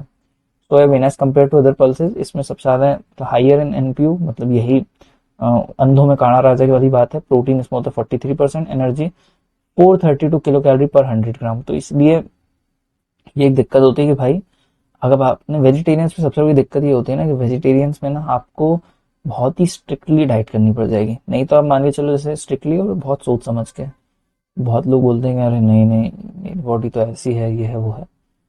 नॉर्मल एक एवरेज पर्सन की बात करते हैं अपन, ठीक है, हमेशा। मैं एक पर्सनल इंडिविजुअल की नहीं, एक पूरे पॉपुलेशन की अगर जैसे लेकर चलेंगे ना, तो जो वेजिटेरियन से मान लो 100 ग्राम अगर वो दिन का खाते हैं तो ये 432 किलो कैलोरी खिलाते हैं, जो कि लगभग मोटा मोटा एक पूरी फुल मील के अराउंड होता है। और 100 ग्राम सोया चंक्स नहीं खाते बनती, ये भी मैं तुमको बता दूं एक बार में। मोस्ट ऑफ द टाइम आप 50 से 70 ग्राम आप मैक्स खा लोगे, उसके बाद आपको भी टेस्ट क्या, मतलब आप कितना ही अच्छा बनाओ ऑब्वियसली डिपेंड करता है कि एक बार दो बार, मतलब अगर आप हर रोज खाओगे, क्योंकि आपको प्रोटीन तो चाहिए, हर रोज चाहिए, और उसके लिए फिर सोया चंक्स सबसे बेस्ट ऑप्शन माना जाता है। अगर मैं इसमें बात करूँ वे के अलावा, अगर आप दूध नहीं पीते हैं, आपको लैक्टोज इंटॉलरेंस है तो, और पैसे अगर आप खर्च नहीं करना चाहते तो फिर तो सोयाबीन ही बचता है। अब सोयाबीन में दिक्कत ये आती है, 50-50 ग्राम के भी आप खाओगे तो आपको कितना प्रोटीन मिल रहा है कितना नहीं, वो सब आपको कैलकुलेट करके चलना पड़ेगा। फैट्स इसमें बहुत कम अमाउंट, सोयाबीन है तो फैट्स इसमें होगा, इसमें सोया ऑयल निकलता है। अगर सोया चंक में होता है तो उसमें फैट नहीं होता। आयरन हो गया, vitamin B1 B2 B3। Quality of protein assessment कैसे करते हैं, प्रोटीन एनर्जी रेशियो के थ्रू। ठीक है, क्वांटिटी, तो quantity upon energy from protein upon total energy in diet into 100। तो इससे अपन को प्रोटीन असेसमेंट करने पे अपन को समझ में आता है कि भाई अपन को कितनी एनर्जी मिल रही प्रोटीन से, कितनी एनर्जी मिल रही कार्बोहाइड्रेट खाने से, और कितनी एनर्जी मिल रही फैट से। प्रोटीन रिक्वायरमेंट 1 ग्राम प्रोटीन पर KG body weight for an Indian adult. ये 1 ग्राम, जब आप अगर बिल्कुल ही स्टेशनरी, मतलब आप मूव नहीं करते या फिर आप बहुत ही जंगल लाइफ जी रहे हैं, जो कि जहाँ पे आप बिल्कुल हेल्थ पे ध्यान नहीं देते, कुछ नहीं करते, तो फिर आपको 1 ग्राम प्रोटीन पर केजी बॉडी वेट के हिसाब से तो खाना ही खाना चाहिए। इससे ऊपर आप कितना 1.5 टू 2.5 प्रोटीन, 2.5 प्रोटीन पर केजी, ग्राम प्रोटीन पर केजी बॉडी वेट सजेस्ट किया जाता है, जो अगर बॉडी बिल्डिंग कर रहे हैं या फिर जिम में बहुत एक्सरसाइज कर रहे हैं, कुछ फिजिकल लेबर में इंडल्स है तो। फिर आते हैं फैट्स में। हाँ तो भाई कहाँ थे अपन, ठीक है अपन थे, अब प्रोटीन पूरा हो गया था, अब अपन बात करेंगे फैट्स की। ठीक है, तो फैट, अपना फैट में भाई दो कैटेगरीज होती है, एक सॉलिड और एक ऑयल्स। तो सॉलिड जैसे कि 20 डिग्री सेल्सियस पे जो सॉलिड हो जाए वो सॉलिड फैट कह लो, और एक ऑयल्स होते हैं, ऑयल्स क्या, liquid at that temperature, 20 degree Celsius पे भी जो लिक्विड रहे तो वो ऑयल्स कहलाते हैं। तो जैसे सरसों का तेल होता है, अब नारियल का भी तेल होता है 20 डिग्री सेल्सियस पे, पर वहीं पे एक होता है लार्ड करके एक चीज होती है, जो कि मतलब यहाँ पे यूज नहीं होता, ऑब्वियसली अमेरिका एरिया मतलब यूरोपियन कंट्रीज में यूज होता है, वो एनिमल फैट ही होता है एक तरह का। वो लार्ड हो गया, ये सब सॉलिड रहते हैं। ठीक है, तो फैट को कॉन्स्टिट्यूट करते हैं आपका 15 to 30% टोटल एनर्जी इंटेक जो होगा वो आपका फैट से आना चाहिए, ऐसा कहते हैं। ठीक है, yield of energy 9 kilo calorie पर ग्राम। फैट्स बहुत ही हाई डेंसिटी फूड होता है एक तरह से, कि भाई जैसे आप दो बादाम भी खाते हो ना, तो उसमें भी बहुत अच्छी खासी एनर्जी होती है। तो जो अपने ऑयल होता है ना, ये बहुत लोग अगर जो वेट कम करना चाहते हैं तो उनको नहीं ऑयल का खासकर ध्यान रखना चाहिए। क्योंकि मानता हूँ बेनिफिशियल भी है, ठीक है, आपको फैट तो कंज्यूम करना है थोड़ा बहुत अमाउंट पे, पर क्या हो जाता है कि आप ना जैसे आप जैसे कि अगर दो छोटी चम्मच जो होते हैं ना, लाइक अपने जो टी स्पून, टेबल स्पून नहीं, टी स्पून में अगर आपका कुछ खाना बन सकता है 2 से 3 टी स्पून पे। ठीक है, जैसे कि अगर आप इस सरसों का तेल भी देखते हैं, सरसों के तेल में एक पीछे लिखा रहता है कि सर्विंग पे 3 टी स्पून की सर्विंग है इसकी। अब लोग क्या होता है कि वो अच्छा खासा तेल एकदम से भर भर के डाल देते हैं, और क्योंकि भर भर के डालते हैं तो ऑब्वियसली वो एनर्जी मतलब वो भी स्टोर होगा ना आपकी बॉडी में, तो काउंट होता है। तो ये बहुत ही साइलेंट इंग्रेडिएंट होता है आपके फूड में, जो कि आपका वेट घटा भी सकता है और बढ़ा भी सकता है। इसको आपको बहुत विजिलेंट होके ध्यान रखना पड़ता है। एक सेकेंड। तो कॉन्सेंट्रेटेड सोर्स ऑफ एनर्जी, मैं वही बोल रहा था कि कम मात्रा में भी आपको इसमें बहुत जम के एनर्जी मिल जाती है। फैट्स या तो सिंपल लिपिड हो सकते हैं, ट्राइग्लिसराइड, कंपाउंड लिपिड हो सकते हैं, फॉस्फोलिपिड और derive lipid, cholesterol. 99% body fat in adipose tissue is in form of triglyceride के फॉर्म पे होता है। In normal humans fat constitute 10 to 15% of body weight. Fats का हाइड्रोलिसिस होगा तो फैटी एसिड और ग्लिसरॉल में जाके टूटेंगे। ठीक है, ये सब तुमको जनरल सब पता है, तो इतना ज़्यादा इसमें समझाने वाली नहीं है, सब एक बार एक रिवीजन वाली बात हो जाती है। फैटी एसिड में तो सैचुरेटेड होते हैं और अनसैचुरेटेड। सैचुरेटेड फैटी एसिड के नाम lauric acid, palmitic acid, stearic acid, ये सब एनिमल फैट्स हैं। एक्सेप्शन क्या है इसमें, कोकोनट एंड पाम ऑयल। और कोकोनट ऑयल तो अच्छा है, पाम ऑयल बैड होता है। ठीक है, कोकोनट ऑयल का देखा जाए ना खाने में, तो उसके बेनिफिट्स हैं, काफ़ी बेनिफिट्स हैं। कुछ लोग मतलब बोलते हैं cholesterol, saturation fat, saturated fat और ये सब। एक्चुअल में कोकोनट फैट, कोकोनट ऑयल जो है ना, उसका कुछ रिसर्च ये भी कहती है कि वो आपके वेट लॉस में मदद करता है। कोकोनट फैट आपके बॉडी पे ना, ये जो एडिपोज टिश्यू पे जो फैट होता है, इसको काटने पे मतलब इसको यूज करने पे आपकी बॉडी पे मदद करता है। तो कुछ रिसर्चेज ये भी है। फिर अनसैचुरेटेड फैट, अनसैचुरेटेड में आता है एक मोनो अनसैचुरेटेड फैटी एसिड्स, मूफा जिसको बोलते हैं, तो उसका एक एग्जांपल है ओले ओलियक ओलाइक एसिड या ओलिक एसिड जो भी है। फिर एक होता है पॉली अनसैचुरेटेड फैटी एसिड, पूफा ऊफा के नाम से। तो ये एडिड पूफा और ये सब ऐसे फैंसी फैंसी जो कंपनीज होती है ना, वो ऐसे आपको यही चूतियां बना देती हैं। तो लिनोलेनिक एसिड या लिनोलेक एसिड ऐसे डाल देंगे प्लांट ओरिजिन का, और बोलेंगे कि भाई जैसे ये जैसे सोर्स पूफा का क्या है, सनफ्लावर ऑयल, और म्यूफा का क्या है, ऑलिव ऑयल। बोलेंगे एडिड प्यूफा, एडिड ये और वो, प्यूफा से भरपूर। तो सामने वाले लोग तो अरे वाह वाह कुछ डाला है। वो जो तेल का नाम है रिफाइंड तेल है भाई, रिफाइंड। समझे, रिफाइंड मतलब क्या हो गया कि भाई जैसे कि तुमने जो मूंगफली है, मूंगफली को जब तुम पीसते हो ना, तो जो तेल निकलता है वो बहुत ही न्यूट्रिएंट डेंस होता है, उसमें न्यूट्रिएंट्स भी होंगे। ठीक है, अब उसको ये लोग करते क्या है, इन न्यूट्रिएंट्स को भी भाई ये निकाल लेंगे। ठीक है, पूरा केमिकल इतना मिलाएंगे, न्यूट्रिएंट को निकाल लेंगे। मेरे केमिस्ट्री वाले टीचर बताते फास्फोरस का यूज करते हैं, जहाँ तक कि मेरे को ध्यान है फास्फोरस का। उससे जैसे जो मूंगफली का, जैसे देखो एक क्या है, जैसे तुम फॉर एग्जांपल मूंगफली कूटोगे घर पे, या कूटने के बाद ऐसे ग्राइंड भी करोगे, जो भी करोगे, तो जो ऑयल होगा सेपरेट होगा, पर कुछ ऑयल जो होगा वो अभी भी जमा होगा उस क्या बोल सकते हैं, उस रेसिड्यू में, उस रिमेनिंग पोर्शन पे थोड़ा सा तेल तो बचेगा ना ऑब्वियसली। तो उसको भी एक्सट्रैक्ट करने के लिए ना फॉस्फोरस का यूज करते हैं। वो फॉस्फोरस फॉस्फोरस अब क्या करते हैं आगे का मेरे को ज़्यादा मैंने डिटेल में नहीं देखा। तो वो फॉस्फोरस का यूज करते हैं। और उससे अब ऑब्वियसली फॉस्फोरस भी मिल के आएगा। अब उसको भी फिर रिफाइन करा जाएगा, ठीक है। अगर उसमें मान लो 100 ग्राम, मतलब अगर आपने 1000 किलो मूंगफली को पीस दिया और उसका तेल निकाला, तो उस तेल में मान लो 100 ग्राम कोई अच्छा विटामिन ई था, 100 ग्राम विटामिन ई, ठीक है, इतने बड़ी अमाउंट में एग्जाम्पल। तो अब क्या करेंगे कि भाई ये 100 ग्राम को एक्सट्रैक्ट करेंगे, फिर केमिकली पूरा एक्सट्रैक्ट होगा, ठीक है, और कोई तो तरीका है नहीं, केमिकली पूरा इसको एक्सट्रैक्ट करेंगे। अब वो तेल में कुछ बचा नहीं है, वो पूरा एकदम मतलब साफ हो चुका है, उसके जितने भी न्यूट्रिएंट्स थे वो सब निकाल लिए गए। अब अब क्या करेंगे, इसमें से ना थोड़ा सा अमाउंट, मतलब 100 ग्राम आपने निकाला, अब इसका 30 ग्राम चलो वापस डाल दिए, तो उसमें अब क्या लिख देंगे, विथ एडेड विटामिन मिनरल और ये और वो, और ऐसा करके वो किटर कर देता है और बेच देते हैं। इसलिए जो तुम खुद देखो, इसलिए जो सबसे बेस्ट तेल होता है, अगर तुम मानोगे तो तुम अगर घर वालों को भी मतलब अवेयर करो और खुद भी अवेयर हो कि अगर जबकि तुम, चलो अगर फाइनेंशियली अभी तुम्हारी थोड़ी सी अगर स्टेबिलिटी नहीं आई है, तो जितना जल्दी हो सके, ठीक है, थोड़ा सा तेल कम खाना यूज करो, पर पैसे लगाओ अपने ये जो कौन से बोलते हैं, क्या बोलते हैं इन तेलों को, इसका नाम भूल रहा हूँ, टेंडर, नहीं नहीं नहीं नहीं, वर्जिन नहीं, वर्जिन कोकोनट ऑयल नहीं। एक अच्छा सा टर्म है यार, उस जो ऑयल्स होते हैं ना, वो मतलब क्या होता है कि वो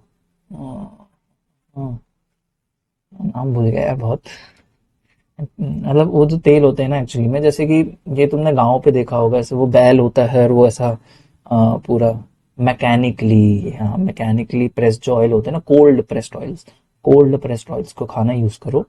कोल्ड प्रेस ऑयल का मतलब ये होता है कि देखो, ऑयल को अगर तुम हीट कर दोगे तो वो अपने जो भी प्रॉपर्टीज होते हैं, जो भी उसका बेनिफिट होता है, वो लूज करते चल जाता है। कोल्ड प्रेस ऑयल में होता यह है कि अब ऑब्वियसली महंगा होता है थोड़ा सा, मैं पहले ही बता दूं, कोल्ड प्रेस ऑयल्स जो होते हैं, जैसे कि आपने ग्राउंडनट लिया, आपने मूंगफली ली, ठीक है, 5 किलो आप मूंगफली लेकर गए, तो कुछ आजकल तो लगभग हर शहरों वहरों पे भी आजकल आने लगा है, नहीं तो ऑनलाइन तो मिलता ही मिलता है। तो ये कोल्ड प्रेस ऑयल्स कैसे बनते हैं कि भाई, जैसे जो मैकेनिकली ऐसे चक्की होती है ना, तो जैसे कहते हैं ना, चक्की का आटा सबसे अच्छा आटा होता है, पैक्ड आटे में कोई भरोसा नहीं। मेरे को ध्यान है पिछले साल तो एक ऐसा, कौन सी कंपनी थी, एक अच्छी खासी कंपनी थी, इसमें 400 किलो स्टोन पाउडर मिला हुआ था। मैं ऐसे टॉपिक से भटक रहा हूँ, पर मैं चाह रहा हूँ कि तुम न्यूट्रिशन न्यूट्रिशन की ना पूरी फीलिंग लेकर जाओ, तुमको सब कुछ बताओ, एटलीस्ट जितना भी न्यूट्रिशन का ज्ञान हो सकता है एज पॉसिबल।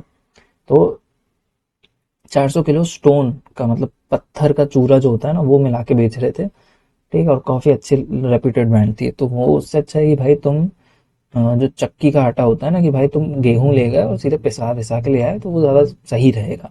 वो मतलब बोलते हैं ना, शरीर को लगता है वो चीज, फ्रेश आटा होता है, ठीक है। उसी तरह से जो अपना ये कोल्ड प्रेस ऑयल्स है ना, कोल्ड प्रेस ऑयल्स में भी क्या होता है, जैसे तुम मूंगफली लेके गए, तो सामने वाला ना उसको मैकेनिकली पूरा प्रेस करेगा, मतलब ऐसे मशीन होती है आजकल तो, नहीं तो गाँव पे जाते हो तो सब बैल जो होते हैं ना, वो ऐसे चलते रहते हैं, वो बीच में कोल्हू जो बोलते हैं, कोल्हू कच्ची घानी, कोल्हू का कच्ची घानी तेल, ठीक है। तो वो जो तेल ऐसा होता है ना, वो ऐसे चलते रहता है, and उसमें जैसे बैल ऐसा घूम रहा है, एंड बीच में ऐसे अपन मूंगफली राई या जो भी है, वो तेल धीरे धीरे एक्सट्रैक्ट होता है। अब कुछ बहन के लंड उसमें बोल देते हैं कि हाइजीन इशू और ये और वो, तो भाई मैं कसम से ना, मतलब भाई तुम पता है कितना कचरा खा रहे हो, ठीक है, तुम हाइजीन हाइजीन की बात जो कर रहे हो, तुम एक बार देखो भाई, जो तुम एक्चुअल कभी हेल्थ रिपोर्ट्स देखो, तुम रिसर्च थोड़ी सी देखते रहो, न्यूज़ देखते रहो, तुमको पता चले तुम कितना कचरा खा रहे हो, ठीक है, रिफाइंड ऑयल के नाम पे, जो कि साफ दिख रहा है, फ्रेगनेंस डाली हुई आर्टिफिशियल, उसको तुम बहुत साफ मान लेते हो, और वही जाके तुम्हारे हार्ट की ऐसी तैसी करता है। और फिर तुम बोलते हो कि भाई ये जो गाँव का, ये तो गाँव का देहाती खाना है, गंवार लोग खाते हैं, ये खाने में तो भाई हाइजीन नहीं है, ये नहीं है, और फिर वो ज़्यादा तुमसे ज़्यादा जी भी लेते हैं, वो तुमसे ज़्यादा हेल्दी भी रह लेते हैं, ठीक है। तो ये चुतियापा मत किया करो, थोड़ा सा चलो मान लिया कि हाइजीन का, तो हाइजीन इशू सॉल्व किए जा सकते हैं, उतनी बड़ी कोई बहुत क्या बोल सकते हैं, रॉकेट साइंस नहीं है, ठीक है, वो धोया जा सकता है, उसको पूरा मतलब साफ किया जा सकता है। और नहीं तो आपको जो मशीन्स होती हैं, आजकल तो मशीन्स आ गई हैं, तो आपके शहर पे भी आप पता करेंगे तो कुछ ऐसे सेंटर्स होंगे जहाँ पे वो आजकल मतलब छोटे छोटे स्मॉल इंडस्ट्री खुलने लगी है, जहाँ पे आप अपना जो भी नारियल लेकर जाओगे, तो आपके सामने ही उस नारियल के मतलब ऐसे कूटेंगे, वो पूरा मशीन से ग्राइंड होके पूरा पीस के एकदम जो बोलते हैं ना, कूट के पूरा तेल एक्सट्रैक्ट हो जाएगा और वो आपको मिल जाएगा। तो आपको चार्जेस थोड़े से हो सकते हैं ज़्यादा देने पड़े, पर आप सुखी रहोगे। तो यहाँ पे हो गई तेल की बातें। मैं मतलब बहुत ही डिटेल में बता रहा हूँ, तुम बहुत ही ज़्यादा बहका दे रहा हूँ। ये देखो 45 मिनट हो गए यार, अभी इतना खत्म करना है, फिर इसके बाद इसका एक और, इसको तो अपन को उससे भी देखना है, हाँ सर के नोट से भी। Essential fatty acid can not synthesise only supplemented, इसलिए भाई एसेंशियल है, तो ये अपन को बाहर से लेने पड़ेंगे। मोस्ट इंपॉर्टेंट कौन सा एसेंशियल फैटी एसिड है, वो है linoleic acid, serve as a basis for production of other EFA. तो ये अदर एसेंशियल फैटी एसिड के लिए भी ना लिनोलाइक एसिड से ही बनते हैं, लिनोलिक एसिड से। इसकी डेफिशिएंसी हुई तो तुमको क्या होगा, ट्राइनोडर्मा, या जिसको टोड स्किन भी बोलते हैं, मतलब तुम्हारी जो ये देखो rough rash like eruption on back and side of arms legs and buttocks. तो तुमको ये एसेंशियल फैटी एसिड लेते रहना चाहिए, ठीक है, कुछ अमाउंट पे। लिनोलाइक एसिड, एराकिडोनिक एसिड, एक आइकोसा पेंटेनोइक एसिड, डोकोसा हेक्सेनोइक एसिड, ये ब्रेस्ट मिल्क में मिलता है डोकोसा हेक्सेनोइक एसिड। हाँ, DHA के नाम से भी कुछ लोग बोलते हैं जहाँ तक के। तो ब्रेस्ट मिल्क पे brain development and myelination of neurons. तो भाई फैट का बहुत जरूरी रोल भी होता है माइलिनेशन पे, न्यूरॉन्स को प्रॉपरली कंडक्ट, न्यूरॉन्स के मतलब कंडक्टिसिटी मेंटेन करने के लिए। तो फैट ऐसा नहीं है कि बिल्कुल ही खत्म कर देना अपनी डाइट से, आप बहुत चूतिया हरकत कर रहे हो, ये नहीं करना है। कंट्रोल में ले आओ, जितनी रिक्वायरमेंट उतना खाओ, तो ऑब्वियसली आपको ज्यादा फायदा होगा। ओमेगा 3 फैटी एसिड कौन कौन से हैं, लिनोलाइक एसिड, इकोसापेंटेनोइक और docosahexaenoic acid reduce incidence of coronary heart disease, इसलिए ओमेगा 3 का बड़ा प्रचार होता है। और सबसे अच्छा ओमेगा 3 का सोर्स जो है वो है फिश ऑयल। ठीक है, तो फिश ऑयल अगर आप ले सकते हैं तो बिल्कुल लीजिए, नहीं तो मछली खाइए आप। ठीक है, हर महीने हफ्ते में आप एटलीस्ट 2-3 बार मछली खा जाइए, कोई दिक्कत नहीं है। बहुत सस्ती भी होती है मछली, 50 रुपए की भाई, 50-60 रुपए किलो चलती है मछली। ठीक है, 30 रुपए का आधा किलो भी तुम एक बंदा खा लेगा ना, दिक्कत नहीं होगी। हाँ, तो ओमेगा 6 कौन सा है, लिनोलाइक एसिड, ये लिनोलेनिक है।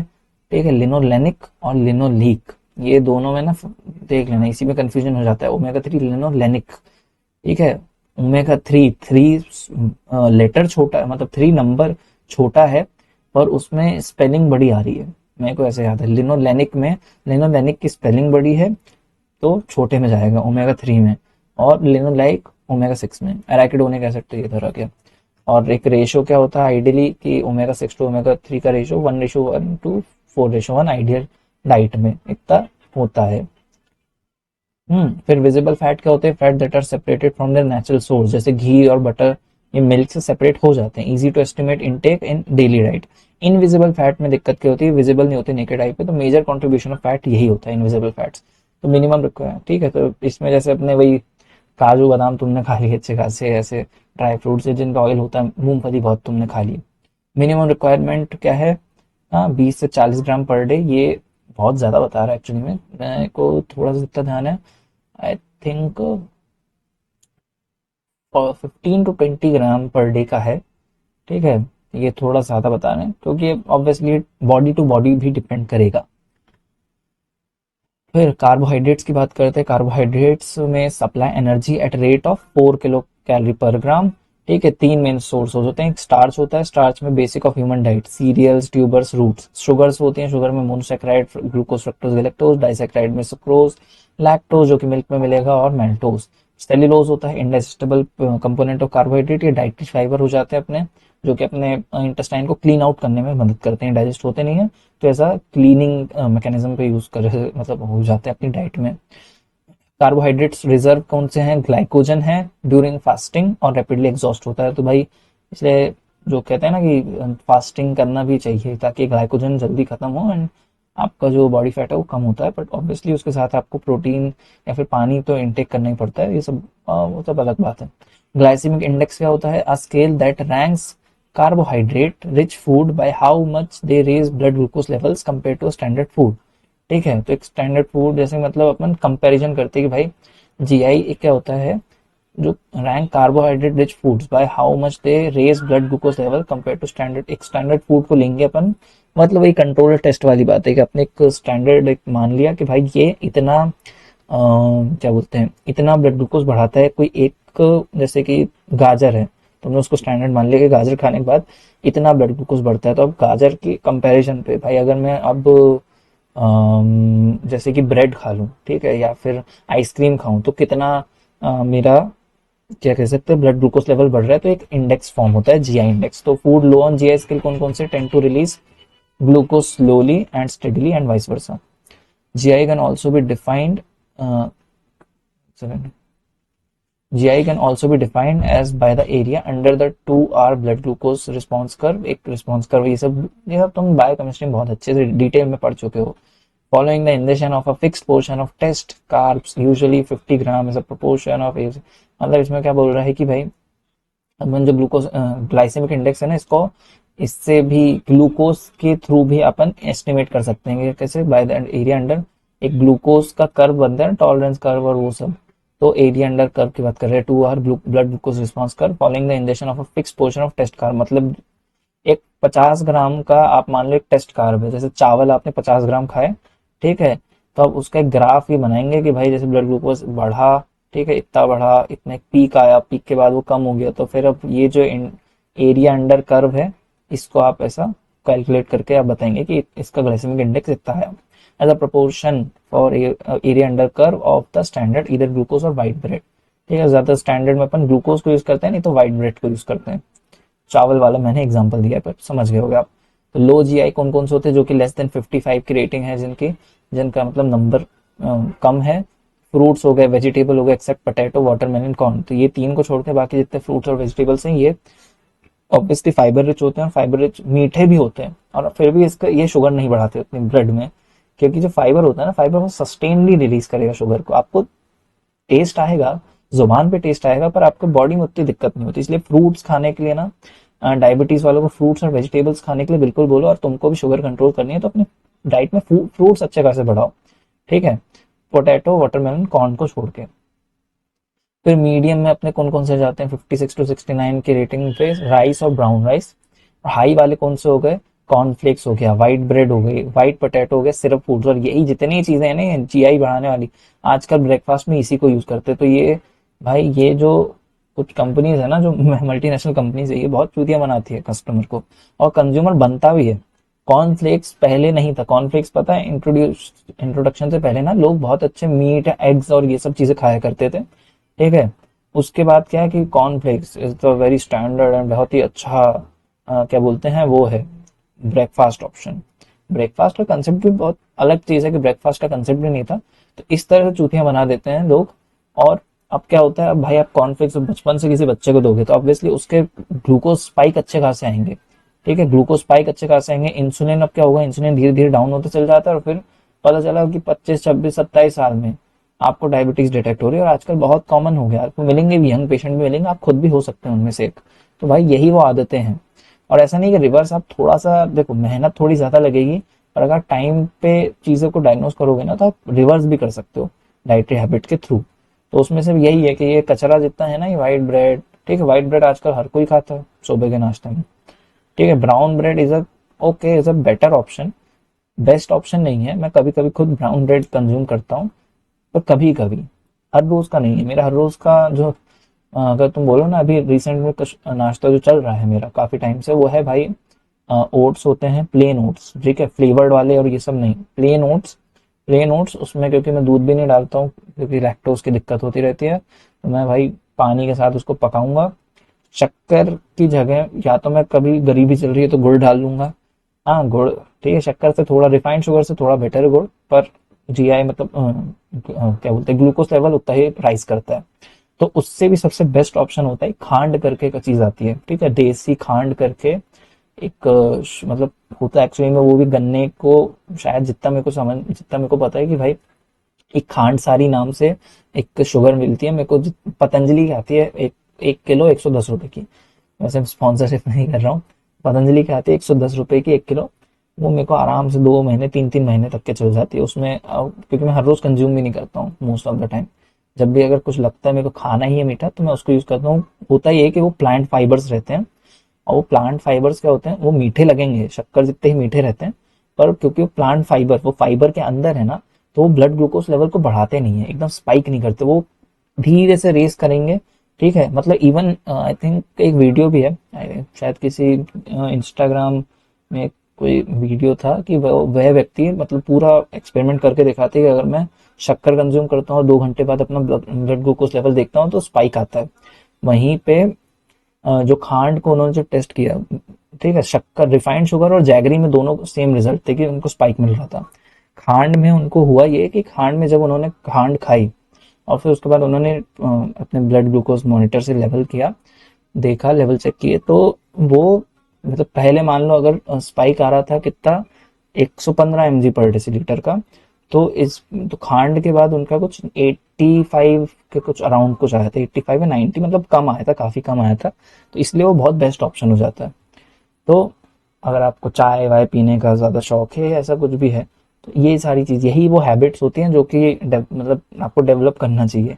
और जितना वो डेवलप करेंगे उतना आपको बेनिफिट मिलेगा। इंसुलिन, ग्लूकोज, ये जो डायबिटीज है ना, डायबिटीज अपने आप में बीमारी का एक पूरा वो है, क्या कह सकते हैं, एक सेंटेंस हो जाता है कि भाई अब तो आपको बहुत सारी बीमारियां होंगी साथ में। साथ साथ दिक्कत ये भी होती है, अब हाँ मैं क्यों शक्कर भी इसलिए कंज्यूम कम क्या करता हूँ कि भाई मेरे को तो मेरा ट्रीटमेंट हुआ तो मेरा पैनक्रियास का कुछ हिस्सा जो है, टेल वाला हिस्सा, वो थोड़ा सा नॉन फंक्शनल है, कुछ कम है, जितना वॉल्यूम वॉल्यूम उसको लॉस दिखा था यूएसजी पे।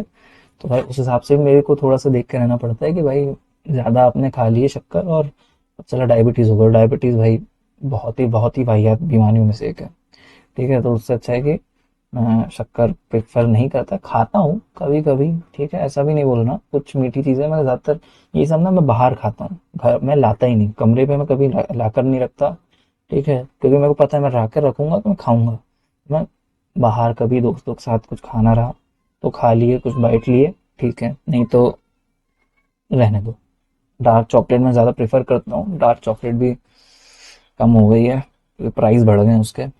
कहाँ जा रहा हूँ यार मैं एकदम, ये तो मैं रॉ टॉक में भी हूँ। न्यूट्रिशन पढ़ाते पढ़ाते मैं आज बहुत ज़्यादा खोते जा रहा हूँ, है ना।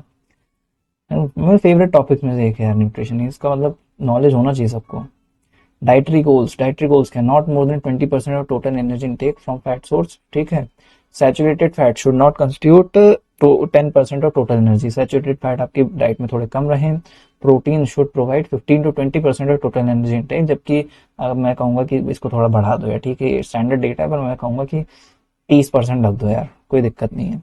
Consumption of refined carb should be restricted, obviously salt less than 5 milligram 5 gram per day, नहीं तो आपको क्या हो सकता है, आप अगर सॉल्ट को 5 ग्राम पर डे से ज़्यादा खाओगे तो आपको हाइपरटेंशन बहुत इजीली हो सकता है। ठीक है, फिर alcohols and fats have to be restricted, obvious सी बात है। Junk food restriction, fast food और जंक फूड का फर्क क्या है ये मैं तुमको बताना चाह रहा था कि देखो, fast food decided on the basis of time to prepare, fast नाम है उसका, जरूरी नहीं कि हमेशा हार्मफुल हो। ठीक है, नॉट ऑल फास्ट फूड और जंक फूड, ठीक है, फास्ट फूड अलग चीज होती है, जंक फूड अलग होता है। जैसे मैं कहूँ कि दलिया एक फास्ट फूड है, मैं अगर उसको फास्ट फूड के कैटेगरी में रखूंगा क्योंकि वो बहुत जल्दी पक जाता है। ओट्स जो है, प्लेन ओट्स, बहुत फास्ट फूड है वो, आप उसको पकाओगे 5 मिनट के अंदर पक जाएगा। ठीक है, और मीठा नहीं डालना, हाँ तो मैं मीठा भी नहीं डालता, तो केला लेते हैं, ये केला लूंगा, केले को है ना सर मैश कर लूंगा, मतलब उसे तोड़ दूंगा, मतलब मैश करके उसे मिला देता हूँ, तो आपको नेचुरल मिठास भी मिल जाती है। नहीं तो प्रोटीन पाउडर मैं जो पीता हूँ उसका मैं कुछ हिस्सा थोड़ा सा मिला देता हूँ, तो भी मेरे को मिठास आ जाती है प्लेन ओट्स की। मतलब प्लेन ओट्स एकदम ऐसा भी नहीं कि एकदम ही बिल्कुल ही प्लेन खा रहा हूँ। वहीं पे जंक फूड क्या होता है, जंक फूड होता है कि भाई क्वालिटी ऑफ फूड, जंक ये क्वालिटी बता रहा है कि always harmful, contain sugar and saturated fatty acid, empty calorie food होता है most of the time, junk food होता है, समझे। फिर विटामिन सी डेफिशिएंसीज, तो विटामिन पे तो तुमको पता है वाटर सॉल्युबल कौन कौन से, vitamin B, C excreted in urine taken daily. Fat soluble में कौन से होते हैं, A, D, E K, stored in body. फिर विटामिन ए का सोर्स क्या है, plant food, animal plant food, beta carotene जो गाजर में मिलता है, एनिमल में अपन को रेटिनॉल मिलता है, और बीटा कैरोटीन ही कन्वर्ट हो जाता है रेटिनॉल पे, रेटिनॉल इंटेस्टाइन पे कन्वर्ट होगा, absorb and stored in liver as retinol palmitate. और फिर ये रेटिनॉल पाल्मिटेट अपना रेटिनल और रेटिनॉल का जो विजुअल पाथवे उस पर ये चलता रहता है इसकी साइकिल, तो ये तुमने फर्स्ट ईयर में पढ़ी होगी, है ना, फर्स्ट ईयर के फिजियो चैप्टर पे।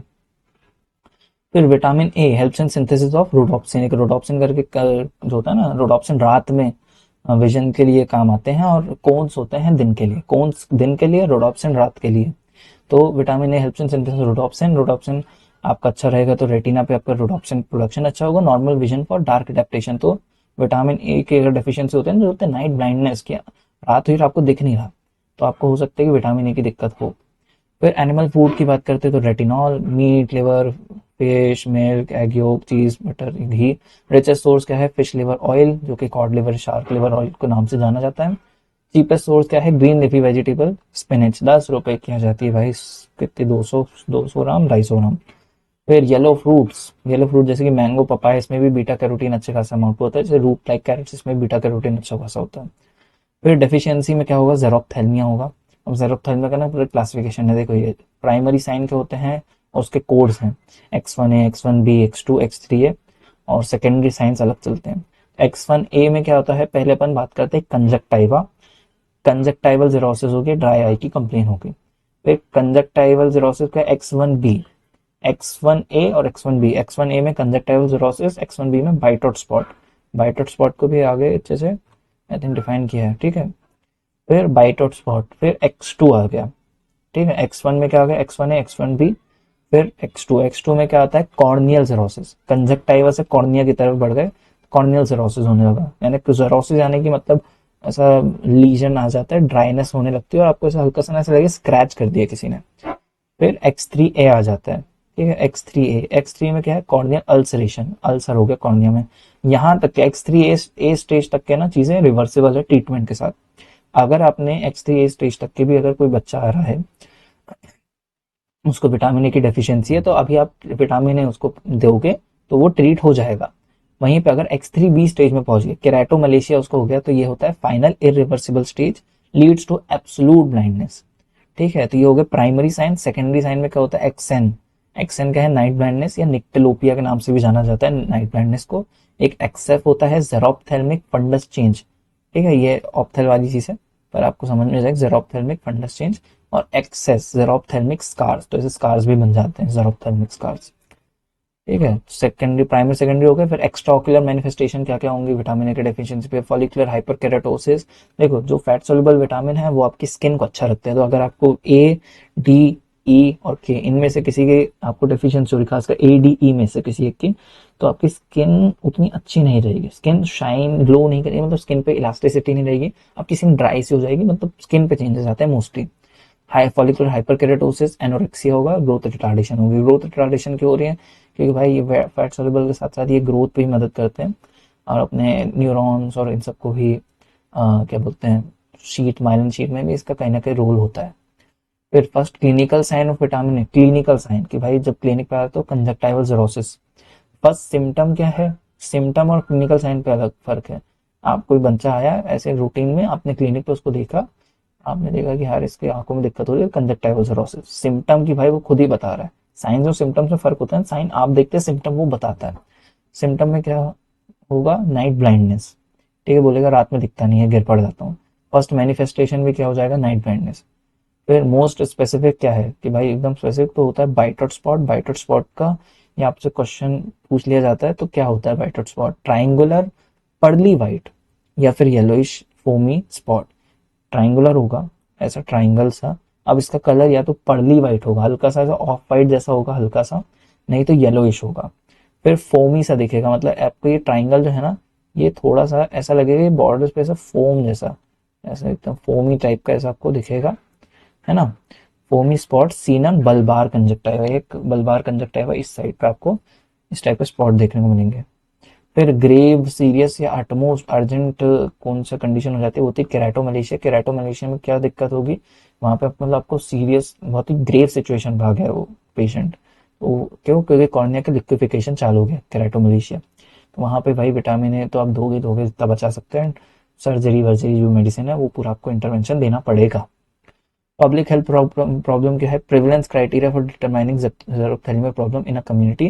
प्री स्कूल चिल्ड्रन, 6 महीने से 6 साल तक के बच्चे, मैंने बताया था बच्चे ज्यादा ससेप्टेबल होते हैं विटामिन ए की डेफिशिएंसी के लिए, इसलिए बच्चों को ही अपन इम्यूनाइजेशन प्रोग्राम पे इसको विटामिन ए को अपन देते हैं रूटीन में। तो नाइट ब्लाइंडनेस प्रेवलेंस क्या है? More than 1%, then considered as public health problem in a community. अगर बच्चों पे अपन देखते हैं, प्री स्कूल चिल्ड्रंस पे अपन इनके चेकअप चलते रहते हैं, 6 महीने 6 साल तक के जो बच्चे हैं इनका रेगुलर हेल्थ चेकअप होता रहता है। ऑब्वियसली अगर इनमें 1% ज्यादा अपन को नाइट ब्लाइंडनेस की दिख रहे हैं, केसेस दिख रहे हैं, तो फिर वो अपन public health problem in a community अपन घोषित कर देते हैं, कंसीडर करते हैं। White hot spot more than 0.5% तो भी अपन बोलेंगे, नहीं तो कॉर्नियल सिरोसिस या अल्सरेशन क्रेटोमलेशिया तो ये 0.01% भी अपन को मिल गया। ये बहुत मतलब ये काफी अपने आप में नहीं, लेट स्टेजेस जितनी जाएंगे तो उतना ही, जैसे कॉर्नियल अल्सर 0.05% से ऊपर मिल रहा है तो भी अपन उसे पब्लिक हेल्थ प्रॉब्लम ऐसे कंसीडर करेंगे। या फिर सीरम रेटिनॉल जो है वो 10 माइक्रोग्राम पर डेसीलीटर मोर देन 5% लोगों को मिल रहा है तो भी।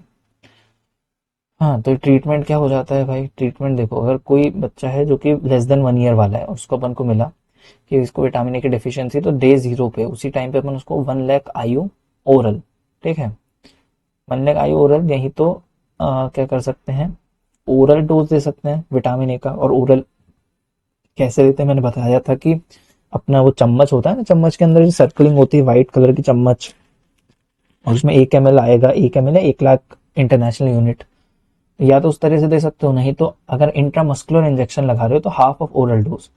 1 लाख आयु अगर आप खिला रहे थे उसकी जगह 50,000 आयु आप उसको ठोक दो इंजेक्शन पिछवाड़े पे, नहीं तो डेल्टॉइड पे, जहाँ भी मतलब इंट्रामस्कुलर होना चाहिए। फिर डे 1 पे भी आप उसको क्या दोगे, अगले दिन आप उसको क्या कहोगे, 1 लाख आयु ओरल दो, नहीं तो ये इंजेक्शन लगेगा, नहीं। और डे 14 पे आप उसको क्या दोगे, ठीक है, 0114, ठीक है।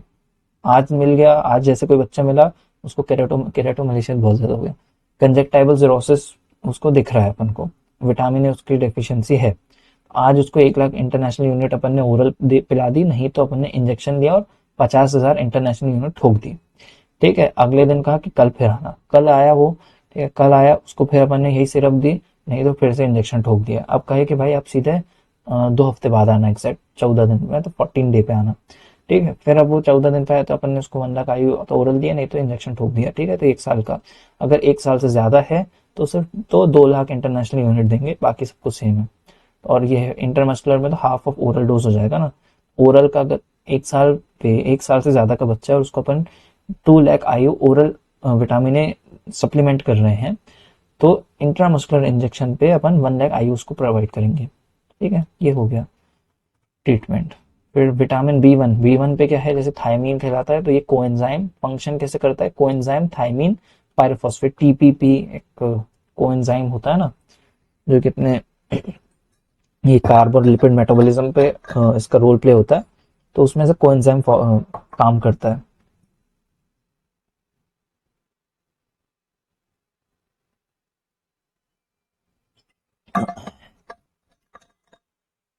ओह,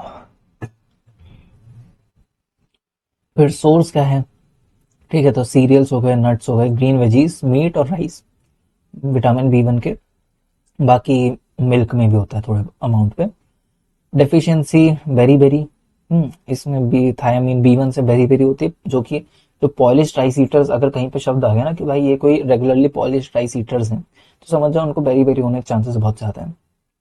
और एक होता है वर्निकेज कॉर्सकॉफ साइकोसिस, जो कि अल्कोहलिक्स में होता है। अल्कोहलिक्स में क्या हो जाता है कि अपना क्या बी 1 के जो स्टोर्स होते हैं ना, बी 1 डेफिशिएंसी बहुत ज्यादा ज्यादा हो जाती है, और उसकी वजह से उनको साइकोसिस होता है, मतलब उनको कुछ का कुछ दिखेगा, ठीक है। अगर आप मतलब उनके पास इंजेक्शन लेकर जा रहे हो ना, तो उनको लगेगा कोई आपके, तो कोई उसके पीछे तलवार लेकर आ रहा है, दौड़ रहा है, तो वो वर्निकेज कॉर्सकॉफ साइकोसिस कहलाता है, जो कि अल्कोहलिक्स में देखने को मिलता है, और उसमें भी बी 1 डेफिशिएंट हो जाता है। बी 2 क्या है, राइबोफ्लेविन, राइबोफ्लेविन को factor for enzyme required for oxidation reduction reactions, antioxidant property होती है भाई इसकी। सोर्स क्या है, पोल्ट्री, मतलब भाई अंडे, dairy, legumes, nuts, vegetables. Deficiency ariboflavinosis triad, ठीक है, ये एक ट्राइड बनता है, ए राइबोफ्लेविनोसिस का एक ट्राइड बनता है, ठीक है, राइबोफ्लेविन की कमी पे। जिसमें क्या क्या होता है, चिलियोसिस होगा, मतलब चिलियोसिस मतलब कि आपके होंठ ऐसे फटने लगेंगे। एंगुलर स्टोमेटाइटिस मोस्ट कैरेक्टरिस्टिक होता है, एंगुलर स्टोमेटाइटिस, जो आपकी जीभ है ना, एंगुलर मतलब इसका ये आई थिंक स्टोमेटाइटिस का इन्फ्लेमेशन, ये जो टिप है ना, ये ऐसी एकदम सूजी हुई सी लगेगी आपकी जीभ। स्टोमा मतलब अपन इसको जीभ को बोलते हैं, नहीं ये ग्लोसाइटिस है, सॉरी, हाँ एट्रोपिक ग्लोसाइटिस, ग्लोसाइटिस जियोग्राफिक टंग, सॉरी सॉरी सॉरी, स्टोमेटाइटिस अपना ये जो है ना, ये हिस्सा, ये जो है ना, ये सॉर्ट ऑफ क्या हो जाता है, ऐसा फटने लगता है, ठीक है, ये ऐसा बार बार ना फटने लगता है। और एट्रोफिक ग्लोसाइटिस, आपकी जीभ जो होती है थोड़ी एट्रोफीड हो जाती है, ज्योग्राफिक टंग आपकी बनती है। मेरे को अच्छे ध्यान है, एक एक फ्रेंड, मतलब पुराना पुराना जो भी, मतलब जैसे भी है पहचान का, तो वो फ़ोन करते हैं और कहते हैं कि मैं अभी कुछ टाइम से ना सिगरेट मतलब डेली ऐसा हर थोड़ा मतलब सिगरेट चालू हो गई है और ऐसा ऐसा, और अभी ये मेरे होंठ या छाले हो रहे हैं बार बार। ठीक है, तो उसको लगा कि कैंसर वैंसर तो नहीं है, ऐसा ऐसा। मैंने कहा कैंसर नहीं, अभी आप पहले बी कॉम्प्लेक्स लेकर देखो, बी कॉम्प्लेक्स और सी, विटामिन सी। तो अगर आपको ठीक लगा तो कोई दिक्कत नहीं है, और फिर ठीक हो गया। और जो उसके उस टाइम पे फटा था, मतलब जो फटी थी ना, तो फिर उसने छोड़ा। अब छोड़ा कि कंट्रोल में, मेरे को नहीं पता एग्जैक्ट, मैंने ज़्यादा तो ध्यान भी नहीं दिया, पर ये ऐसी चीज़ें हो जाती हैं, समझे। फिर vitamin B 3 niacin, used for nicotinic acid and nicotinamide, part of coenzymes that are necessary in glycolysis. तो ग्लाइकोलिसिस में ये अपने नियासिन, निकोटिनिक एसिड, निकोटिनामाइड का यूज होता रहता है, कोएंजाइम की तरह एक्ट करते हैं, इसलिए एनिमल फूड इसका सोर्स है। डेफिशिएंसी में पेलाग्रा होगा, पेलाग्रा में ये जो, पेलाग्रा में इसने कितने डी दे दिए, diarrhoea, dermatitis, dementia, delirium, depression, death. जैसे तो 3D डिजीज भी बोलते हैं, कुछ लोग 4D भी बोलते हैं। हाँ, एक कासल्स नेकलेस जो कि पेलेग्रा पे काफी कैरेक्टरिस्टिक फीचर होता है, जैसे एक आदमी होगा, ठीक है, आदमी मतलब कैसा, एक ऐसा आदमी हो गया, ये उसकी गर्दन पे ना आपको ऐसे एकदम बिल्कुल काला काला से, एकदम ठप्प काला से ऐसा लगेगा जैसे किसी ने ना, मतलब रैश हो रखा है। तो वो कासल्स नेकलेस कहलाता है, और ये इसमें देखने को मिलता है पेलाग्रा में। फिर B 5 pantothenic acid, synthesis of corticosteroid in the body. हाँ, प्रेजेंट इन ऑल फूड्स, लगभग बी 5 सारे फूड्स में प्रेजेंट होता है। डेफिशिएंसी में बर्निंग फीट सिंड्रोम होगा, सोल सिंड्रोम होगा, पर क्योंकि ऑल फूड में प्रेजेंट है तो बहुत रेयर हो जाता है कि आपको उसकी डेफिशिएंसी हो, पर हो भी सकती है, कोई बात बड़ी बात नहीं है। फिर vitamin B 6 pyridoxine, essential for gluconeogenesis and synthesis of neurotransmitters. Egg, fish, meat, nuts. तो भाई जो भी अंडे खाते हैं ना, तो अगर दिन के आप 2 अंडे खा रहे हो तो बहुत अच्छी बात है, क्योंकि आपका सब कुछ, मेजोरिटी जितने विटामिन बी 1 या मिनरल्स होते हैं वो अंडों से बहुत अच्छे से, मतलब वो कमी पूरी हो जाती है। अब जो नहीं खाते हैं उनको फिर अलग अलग चीज़ों में सप्लीमेंट पे देना पड़ जाता है कि भाई मल्टी मिनरल मल्टी विटामिन आप मंगा के रखो, तो उसके बाद आप ऑब्वियसली चीज़ अच्छे से खा सकते हो, खा पी सकते हो। मैं एक काम करूंगा, मैं मल्टीविटामिन मल्टी मिनरल के ना, मैं लिंक भी इस वीडियो सेक्शन के डिस्क्रिप्शन बॉक्स पे डाल दूंगा, ठीक है। तो किसी को अगर लेना रहा, तो मैंने कुछ वेजिटेरियंस को सजेस्ट मतलब बताए हैं, उन पे काफ़ी अच्छा वो रिजल्ट, मतलब ठीक है, उनको लगता है कि हाँ मल्टीविटामिन थोड़ा सा दिखता है, उनको फील होता है, तो मैं आपको दे दूंगा नीचे लिंक पे। डेफिशिएंसी क्या है, माइक्रोसाइटिक अनीमिया हो जाएगा, नहीं तो पेरिफेरल न्यूरोपैथी, नहीं तो सीजर्स इन इन्फेंट। तो ये सब हो सकता है विटामिन बी 6 की डेफिशिएंसी से। एक होता है आरएनटीसीपी प्रोग्राम, जो अपना नेशनल ट्यूबरकुलोसिस एलिमिनेशन प्रोग्राम है ना, एनटीपी। तो उसमें आइसोनियाजिड एक ड्रग है जो कि काफी ज्यादा यूज में होता है, तुमको पता होगा आइसोनियाजिड कौन सी ड्रग है। HRZD का जो प्रोटोकॉल, और टीबी तो भाई तुमको पता होना चाहिए यार, एज एमबीबीएस तो भाई टीबी हो गया, डेंगू, मलेरिया, कुछ कुछ चीजें तो ऐसी है जो कि पता होनी चाहिए, जिसमें टीबी तो पता होता ही है। तो आइसोनियाजिड अपन जो दवाई देते हैं ना, तो उससे बी 6 की डेफिशिएंसी होती है, ठीक है। तो इसलिए अपन ना जब आइसोनियाजिड देंगे तो साथ में अपन उसको बी 6 की गोलियां अलग से, पायरिडॉक्सिन की गोलियां भी देते हैं कि 5 से 10 मिलीग्राम पर डे चलने देना, नहीं तो आपको ये सारी चीजें, माइक्रोसाइटिक अनीमिया हो सकता है, पेरिफेरल न्यूरोपैथी हो सकती है, और बच्चा रहा तो इन्फेंट में सीजर्स भी आ सकते हैं। और फिर बी 9 आ जाता है। बी 9 क्या है, folic acid, synthesis of nucleic acid, ठीक है, इसमें इसका काम यूज है। सोर्सेज क्या है, लीफी वेजिटेबल, फ्रूट, ईस्ट, ठीक है। डेफिशिएंसी में megaloblastic anaemia, neural tube defect, एनसेफेलिन न्यूमोन, ठीक है। तो ये मैग्लोब्लास्टिक एनीमिया, बी 9 या मैग्लोब्लास्टिक एनीमिया तुमको अगर पता होगा तो जब भी एनीमिया होता है ना, तो अपन बी 9 आयरन को अकेले नहीं देते, अपन folic acid, iron plus folic acid साथ में देते हैं, वो क्योंकि नहीं तो पता चला कि उसको थी बी 9 की कमी और आप आयरन ठुसाए जा रहे हो, तो वो आयरन मतलब एनीमिया तो है उसको, फिर हीमोग्लोबिन जो है वो फिर भी नहीं बन पा रहा, इसलिए फॉलिक एसिड भी अपन साथ में देते हैं, और एब्जॉर्प्शन पे भी मदद करता है ये ऑब्वियसली। हाँ, फिर बी 12 साइनोकोवैलेमिन, और इसकी सबसे ज्यादा कमी होती है, विटामिन बी 12 की सबसे ज्यादा कमी होती है वेजिटेरियन घास फूस खाने वालों को, तो भाई ये सबसे बड़ा शाप मिल जाता है बी 12 की कमी। और अब इसमें बहुत सारी दिक्कत होती है बी 12 की, इसमें ज्यादा चीजें लिखी नहीं है, फिर अपन इसको एक और थोड़ा सा और डिटेल में बता दूंगा सर के नोट पे। ये लेक्चर ना काफ़ी बड़ा हो जाएगा मेरे को लग रहा है। हाँ अभी तो बहुत लंबा खींचेगा आई थिंक। कितना बचा है? 65 ये आयरन और ये, हाँ ठीक है ठीक है ठीक है, 71 तक है ना, हो जाएगा। पर अभी इसके बाद भी कुछ चीज़ें बची हैं, ठीक है। तो वो मतलब वही है, सब कुछ कराने का है तो सब कुछ ही कराऊंगा। विटामिन सी एस्कॉर्बिक एसिड, और मैंने इसमें खासा ज़्यादा टाइम भी लिया है इन लेक्चर्स में। ये वाले लेक्चर में तो काफ़ी ज़्यादा फेवरेट टॉपिक है ना, कुछ ज़्यादा ही भावनाओं पे बह गया हूँ मैं। तो ठीक है, विटामिन सी एस्कॉर्बिक एसिड जो खाने का तुमको नॉलेज होता है तो तुम्हारी 90% बीमारी तुम वैसी कंट्रोल पे ला सकते हो अपने, ठीक है, क्या खाने से और क्या नहीं खाने से। सोर्स क्या है विटामिन सी का? Ascorbic acid, citrus food, veggies, potato, potato बहुत कम होता है, टमाटो हो गए, आंवला, आंवला सबसे बेस्ट ऑप्शन होता है भाई विटामिन सी के लिए। इसलिए अभी आंवले का ठंडे में सीजन है, आंवला भाई जम के खाओ। आंवले को मत स्टोर करके रख लो, अचार बना लो उसका, नहीं तो उसका मुरब्बा बनता है मीठा खाना हो तो, नहीं तो भाई जूस बना के रख सकते हो, नहीं तो आंवले को स्टोर कैसे करते हैं ना प्रिजर्व, आपको मिल जाएंगे उसके बहुत सारे यूट्यूब में ट्यूटोरियल आंटीज और नानीज के, ठीक है। तो आंवले को भाई, आंवले को जितना हो सकता है, या तो नहीं तो आप कमर्शियली आंवला जूस आप खरीदो और वो पियो हर रोज सुबह खाली पेट, नहीं तो खाओ। आंवला बहुत ज्यादा फायदे करता है, बालों से लेके, स्किन से लेके, आयरन डेफिशिएंसी से लेके बहुत सारी चीजों में इट्स लाइक अ पावर, मतलब सुपर फूड आंवले को रखा जाता है। डेफिशिएंसी क्या हो सकती है भाई? स्कर्वी होगी, delayed wound healing due to less synthesis of collagen. Collagen में भी अपना विटामिन सी का रोल होता है और कोलेजन ही हीलिंग पे मदद करता है, वुंड हीलिंग पे। तो अगर आप विटामिन सी नहीं ले रहे तो आपके वुंड उतने जल्दी अच्छे से भरेंगे नहीं और आपकी बूंद फटी रहेगी। इसलिए बूंद फटे तो विटामिन सी ले लेना चाहिए। और विटामिन सी तो हर रोज लेना ही चाहिए क्योंकि वो वाटर सॉल्युबल, आप वैसे भी पिए जितना इंटेक करेंगे उतना निकल भी जाता है काफी हद तक, इसलिए लेना चाहिए। फ्रैक्चर्स आपको हो जाएंगे, गम ब्लीडिंग जो कि दिक्कत कर देता है आपके।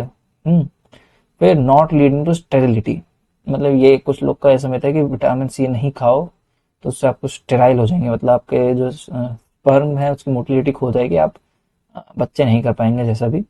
नहीं, ऐसा नहीं होता, कर सकते हो, पर ऑब्वियसली विटामिन सी बहुत अच्छी चीज है, फूड अच्छा है। Gastric cancer risk increases, gastric cancer risk reduced with vitamin C. Vitamin C खाने से गैस्ट्रिक कैंसर के चांसेस भी कम हो जाते हैं, तो विटामिन सी भाई। आंवला भाई, आंवला च्यवनप्राश में भी आंवला होता है, अगर उसका आप पीछे देखेंगे बेस तो अच्छे ब्रांड के जो च्यवनप्राश होते हैं उसमें आंवला ही होता है, जो काला काला जो आपको टेक्सचर दिखता है ना वो आंवले का ही होता है, बाकी सब चीजें मिलाई जाती हैं, ठीक है। डी, विटामिन डी में क्या होता है? D1, D2, D3, D4, D5 इतने सारे टाइप्स है, जिसमें D2 होता है एर्गोकैल्सिफेरॉल और D3 होता है कोलेकैल्सिफेरॉल। कोलेकैल्सिफेरॉल या छोले कैल्सिफेरॉल, तो ये होते हैं भाई नेचुरली ऑकरिंग ऑब्वियसली और यूवी एक्सपोजर से बनते हैं।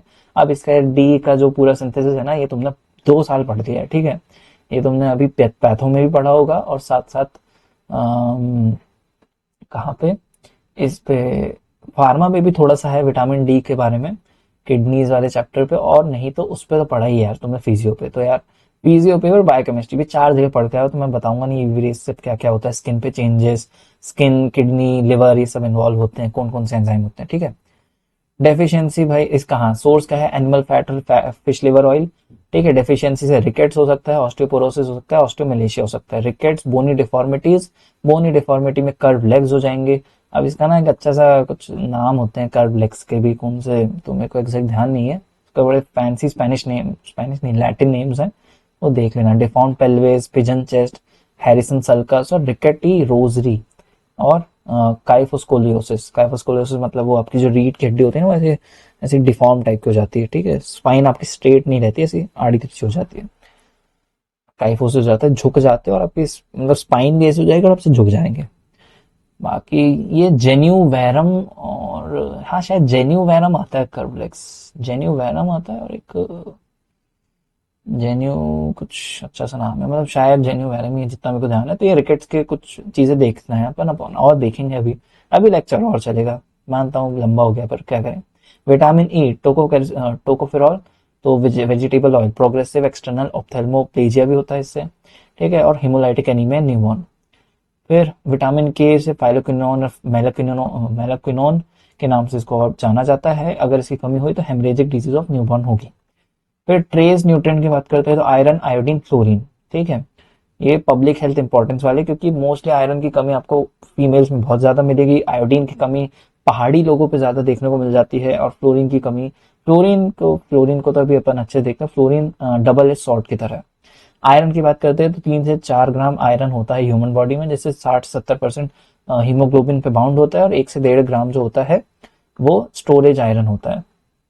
ठीक है। Cut off point for anaemia diagnosis, cut off point क्या हो गया कि भाई अगर इससे कम है तो ऑब्वियसली आपको घोषित कर दिया जाएगा कि आपको एनीमिया है। अडल्ट मेल्स में 13 ग्राम/डेसिलीटर वीनस ब्लड। फिर अडल्ट फीमेल नॉन प्रेग्नेंट है तो 12 ग्राम, फीमेल अगर प्रेग्नेंट है और उसको 11 ग्राम/डेसिलीटर से कम है तो उसको भी अनीमिक घोषित कर देते हैं। और majority of the females anaemia के कैटेगरी में आती है। कुछ कुछ 8 होते हैं, 9 होते हैं। तो भाई जितनी फीमेल्स हैं अच्छे से आयरन का सप्लीमेंटेशन लीजिए, और खाने पे अपना प्रोटीन इंक्लूड कीजिए, क्योंकि आयरन पता चला आपके पास है भी, ग्लोबिन नहीं है। ग्लोबिन क्योंकि प्रोटीन से बनता है, तो इसलिए दोनों को आप बैलेंस रखिए। आप खुद एनर्जी भी फील होगी, थकान फील नहीं होगी। आप थोड़ा सा चलिए फिरिए तो ऑब्वियसली अच्छे रहेंगे आप। ठीक है। चिल्ड्रन पे 6 मंथ से 6 साल तक की अगर आपकी एज है और 11 ग्राम/डेसिलीटर, चिल्ड्रन अगर 6 से 14 साल का है तो 12 gram per decilitre. Evaluation for iron status, iron status आप कैसे इवेल्युएट करते हैं? सबसे पहले तो होता है मोस्टली हीमोग्लोबिन का एस्टिमेशन। तो insensitive index of nutrient depletion है, क्योंकि वही बोल रहा हूँ, हीमोग्लोबिन पे क्या है, हीम और ग्लोबिन। हीम तो चलो आयरन आयरन है आपके पास, ग्लोबिन की कमी हो गई, तो आपने कहा कि भाई इसको आयरन सप्लीमेंटेशन दो, आप ओवरलोड हो गया। पता चला किसी बंदे को प्रोटीन की जरूरत थी ताकि ग्लोबिन चेन बने, आयरन उसके पास सफिशिएंट है। अब आपने क्या किया, आपने देखा, आप एक काम करो आयरन ले लो आप तो। अब उसने आयरन अच्छा खासा खा लिया, अब टॉक्सिसिटी हो गई उसको, जबकि उसको तो प्रोटीन सप्लीमेंट आपको देने थे। तो ये भी ब्लंडर हो जाता है। Serum iron concentration 0.8 to 1.8 milligram per decilitre. अगर इसकी वैल्यू, इसकी मतलब ये नॉर्मल रेंज बता रहा है, अगर वैल्यू इसकी 0.5 मिलीग्राम/लीटर से कम हुई तो आयरन डेफिशिएंसी पर लीटर है, डेसीलीटर नहीं पर लीटर, तो फिर आपको आयरन डेफिशिएंसी घोषित कर दी जाएगी। सीरम फेरिटिन बेस्ट इंडिकेटर होता है, कौन सा? Serum ferritin. ठीक है। अगर इसकी वैल्यू होती है 10 माइक्रोग्राम/लीटर से कम हुई तो आपका डिप्लीटेड आयरन, मतलब क्या बोल सकते हैं, absence of stored iron, iron का स्टोरेज आपका खत्म हो चुका है, आपको सीवियर आयरन की डेफिशिएंसी है। सीरम ट्रांसफेरेंस सेचुरेशन, तो ट्रांसफेरेंस नॉर्मल होता है 30%, उससे नीचे हुआ तो आपको, तब मतलब ये इंडिकेटर्स है, इससे भी आप बता सकते हैं कि आपको आयरन की कमी है। रिकमेंडेड डेली क्या बोलते हैं इसको, आरडीए रिकमेंडेड, क्या था, डेली, फुल फॉर्म कैसे बोलिए यार इसका, आरडीए रिकमेंडेड डाइटरी एवरेज। अरे एक सेकंड यार, ये भी लिखा है क्या, परसेंट आरडीए, अरे नाम लिख दो भाई, आरडीए क्या होता है? रिकमेंडेड डाइटरी अलाउंस, अलाउंस है भाई, अलाउंस, ए से अलाउंस, रिकमेंडेड डाइटरी अलाउंस। हाँ, आयरन का कितना है, तो आरडीए जहाँ भी हो तो मैं ये शब्द RDA, recommended dietary allowance iron का। अडल्ट मेल पे है कितना आयरन इंटेक पर मिलीग्राम/डे, 17 मिलीग्राम/डे आप खा सकते हैं। अडल्ट फीमेल को कितना, मेंस्ट्रुएटिंग वाली है अगर तो 21, प्रेग्नेंट है तो 35, और लैक्टेटिंग है तो 21 मिलीग्राम/डे आपको इंटेक करना है। अलाउंस है कि रिकमेंडेड है कि आप इतना खाइए। इन्फेंट अगर 6 से 12 मंथ का है तो 5, एडोलेसेंट है अगर बॉय है तो 32, हाँ, और 13 से 15 साल का गर्ल, कोई लड़की है 13 से 15 साल की, तो उसको 27 मिलीग्राम/डे तक के आयरन खाना चाहिए। बॉयज में अगर 16 से 19 साल का कोई लड़का है तो 28 मिलीग्राम/डे तक का इंटेक रख सकता है। गर्ल्स में 26 मिलीग्राम/डे, 16 से 19 साल के। फिर national iron plus initiative, NIPI, नहीं तो अनीमिया मुक्त भारत या आई, ये जो है ना अनीमिया मुक्त भारत के नाम से, तो ये किस लिए है, tackle problem of iron deficiency anaemia, उसके लिए अपन का ये बना है। इसके और भी चीज़ें हैं, ये तो छोटा सा दिया गया है, इसमें सिर्फ आयरन के बारे में, इसका और भी चीज़ें तो अपन इसको अच्छे से देखेंगे। ये तो मैंने सिर्फ मोटा मोटा इसमें लिखा गया। बेनिफिशियरीज कौन कौन है इसमें, 6 से 60 साल, 60 साल, 6 से 60 महीने वाले, 6 to 60 मंथ्स, यानी 60 मंथ्स कितना होगा, 5 साल। ठीक है। 6 महीने से 5 साल तक के जो बच्चे हैं तो उनको आयरन कितना चाहिए, 20 माइक्रोग्राम। ठीक है। फोलिक एसिड 100, और फ्रीक्वेंसी रहती है बाई वीकली। ठीक है। 5 से 10 साल का बच्चा है तो उसको 45 मिलीग्राम आयरन चाहिए, 400 मिलीग्राम फोलिक एसिड, और वीकली डोज में इसको मिलेगा।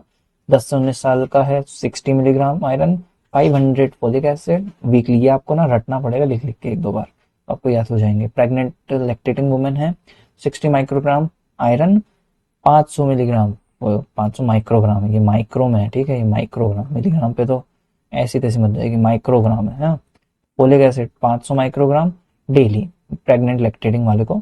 और women in reproductive age group 60 milligram iron daily, 500 microgram आपका फोलिक एसिड हो गया, और वीकली इतनी फ्रीक्वेंसी रखते हैं। प्रोफेलेक्टिक डोज रिपीटेड टू बेनिफिशियरीज, ये सब चलता है इसके।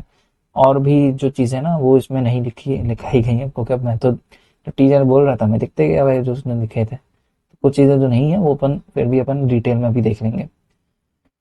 अरे बाप रे, 1 घंटे 1.5 घंटे का लेक्चर यार। न्यूट्रिशन पार्ट 1 पार्ट 2 करना पड़ेगा और क्या, नहीं तो ऐसे में तो नहीं देखे हुए, कोई नहीं देखेगा, बोलेगा इतना बड़ा कौन देखे। फ्लोरीन की बात करते हैं। Fluorine recommended level in drinking water 0.5 to 0.8 milligram per litre, इतना रिकमेंडेड लेवल होना चाहिए। मेरा सोच क्या है, ड्रिंकिंग वाटर से फ्लोरीन का अपना इंटेक हो जाता है। अभी डबल एस सॉल्ट क्यों है, डेफिशिएंसी अगर होगी तो इसमें डेंटल कैरीज होते हैं, मतलब आपके दांत में ना दांत खराब हो जाने लगेंगे जल्दी। और अगर एक्सेस हो गया तो आपका स्केलेटल और डेंटल फ्लोरोसिस होगा। तो इसका बहुत बैलेंस बहुत जरूरी है, ज्यादा करा तो भी दिक्कत, कम किया तो भी दिक्कत, और मॉटलिंग होगी टीथ की। फिर एक होता है नैलगोंडा या नैलगोंडा टेक्निक, ठीक है, जो कि नीरी वालों ने बनाया था, नीरी नागपुर। और डिफ्लोरिनेशन ऑफ वाटर, ठीक है, Nalgonda technique is introduced by NEERI NEERI institute Nagpur. हाँ, किस लिए, किससे रिलेटेड है, डीफ्लोरिनेशन ऑफ वाटर, कि वाटर में अगर बहुत ज्यादा फ्लोरीन है तो अपन उसको हटा सकें। तो ये नैलगोंडा टेक्निक के थ्रू अपन वाटर में से फ्लोरीन हटा सकते हैं। एडिशन ऑफ कैसे कैसे अपन करेंगे, and prevention of endemic fluorosis. अपन नैलगोंडा टेक्निक यूज क्यों करते हैं, कि ताकि अगर कहीं पे फ्लोरीन बहुत ज्यादा है किसी वाटर बॉडी पे, और वहाँ के लोग अगर बहुत ज्यादा एक्सेसिव वाटर मतलब वाटर तो कंज्यूम करेंगे और उसमें फ्लोरीन कंज्यूम कर लेंगे, तो उनको मॉटलिंग हो सकती है, या फिर स्केलेटल फ्लोरोसिस हो सकता है, डेंटल फ्लोरोसिस हो सकता है। तो इसको कंट्रोल करने के लिए तो अपन कैसे क्या क्या चीजें ऐड करेंगे उस पानी में, ताकि उस पानी से अपन फ्लोरीन को कम कर सकें। चूना मिलाते लाइम और एलम, एलम का मेजर रोल होता है, एलम यानी फिटकरी। फिर ब्लीचिंग पाउडर, फ्लोकुलेशन और सेडिमेंटेशन, ये सब चीजें होती हैं। ब्लीचिंग पाउडर के बाद फ्लोकुलेशन होगा, ये तीनों को मिलाएंगे तो फ्लोकुलेशन, फ्लोकुलेशन के बाद सेडिमेंटेशन, और सेडिमेंट को आप हटा लोगे और उसी सेडिमेंट पे आपका फ्लोरीन जो होगा एक्सेसिव वो भी हट जाएगा, या हो सकता है पूरा ही हट जाए। एंड फिर आप जितना भी होगा फ्लोरीन आप अलग से ऐड कर सकते हो। फिर आयोडीन, आयोडीन में क्या है, रिकमेंडेड डाइटरी अलाउंस कितना है इसका, 150 माइक्रोग्राम पर डे तक होना चाहिए। तो अगर डेफिशिएंसी हुई तो आपने सुना ही है, गॉइटर हो सकता है, ठीक है। Prophylactic measure against goitre prevention, तो आयोडाइजेशन ऑफ सॉल्ट अपन करते हैं।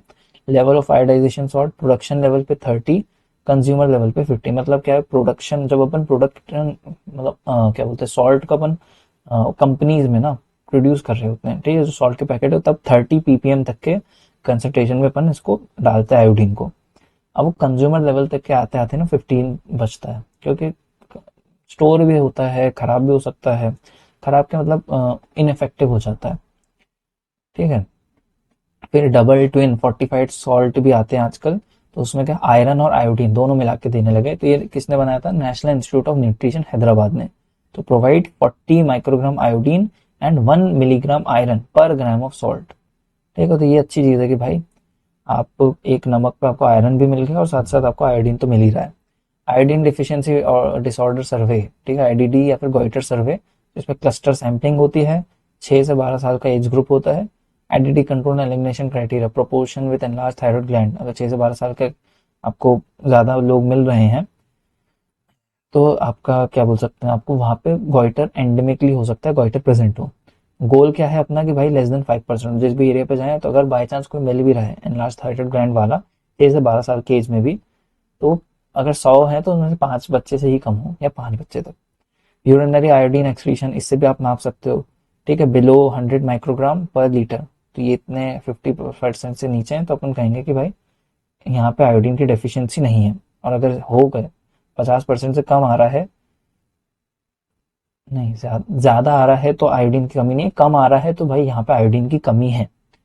Urinary iodine excretion below 50 microgram पर लीटर, अगर लेस देन 20%, 100 में से 20 लोग में आयोडीन 50 माइक्रोग्राम से कम आ रहा है उनके यूरिन पे, तो भी अपन कहेंगे कि भाई उस एरिया पे आयोडीन की कमी चल रही है, ठीक है। और फिर proportion of houses consuming adequately iodise salt, तो अपन चाहते हैं कि भाई जितने ज़्यादा हो सके उतने ज़्यादा लोग आयोडाइज सॉल्ट ही खाएं अपने डेली डाइट में। इम्पैक्ट इंडिकेटर और ये सब ना। Trace nutrient of clinical importance, तो जैसे जिंक, अब ये छोटी छोटी बात हो गई। कहाँ तक के भाई अपन, खत्म ना यहाँ से कहाँ। जिंक स्पॉन्टेनियस अबॉर्शन करा सकता है, एक्टो। तो ये सब ये एमसीक्यू बेसिस का बता रहा हूँ, बाकी अपन और फिर अब हाँ, अपन शिफ्ट करते हैं इनके सर के पीडीएफ पे। तो जो बची कुची चीज़ें हैं जो चीज़ें छूट गई हैं इन नोट्स पे भी, इन नोट्स पे आपका बेसिक पूरा ओवरव्यू हो चुका है। फिर भी अपन जो माइनर पॉइंट्स है, छोटे छोटे पॉइंट्स हैं, उसको भी अपन निपटाएंगे, ठीक है। अपन नहीं छोड़ने वाले कुछ भी। उसके लिए मैं अलग से लेक्चर लूँ, दूसरा लेक्चर आएगा न्यूट्रिशन 2, कंटिन्यू चलेगा बस न्यूट्रिशन 2। नहीं तो आप कहोगे कि इतना लंबा लेक्चर कोई देखेगा ही नहीं, 1 घंटे 30 मिनट का हो गया। तो जिंक स्पॉन्टेनियस अबॉर्शन, जिंक की कमी से आपको स्पॉन्टेनियस अबॉर्शन हो सकता है, एक्रोडर्मेटाइटिस एंट्रोपैथिका हो सकता है, मेगलोब्लास्टिक अनीमिया हो सकता है। कॉपर की deficiency, anaemia, oedema, bone marrow changes, poor growth. Chromium, तो क्रोमियम की वजह से आपका इम्पेयर्ड ग्लूकोज टॉलरेंस शो हो सकता है, इंसुलिन रेजिस्टेंट हाइपोग्लाइसीमिया जिसे बोलते हैं। सेलेनियम, एंडोमिक कार्डियोमायोपैथी, केशन डिजीज, इसकी डेफिशिएंसी से केशन डिजीज होती है, जो कि बायोकेमिस्ट्री में आपने देखा। कैडमियम से एसेंशियल हाइपरटेंशन होता है।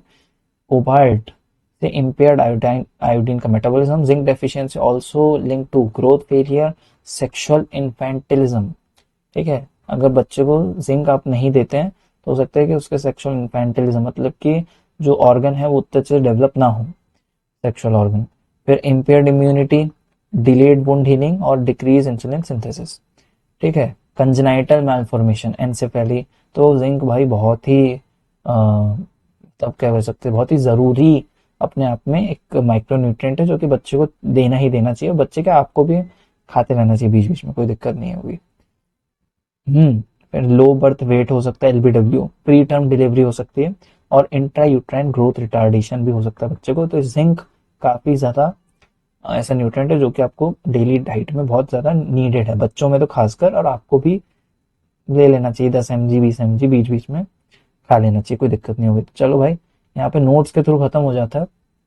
फिर भी अपन जो बचे कुछ चीज़ें हैं पीएसएम का, तो न्यूट्रिशन पार्ट 2 अभी जैसे इसके बाद फिर से रिकॉर्डिंग करता हूँ मैं, ठीक है। तो अपन पूरा न्यूट्रिशन कवर अप कर लेंगे। तो नेक्स्ट वीडियो में मिलते हैं, तब तक के लिए thank you, bye bye, Tata.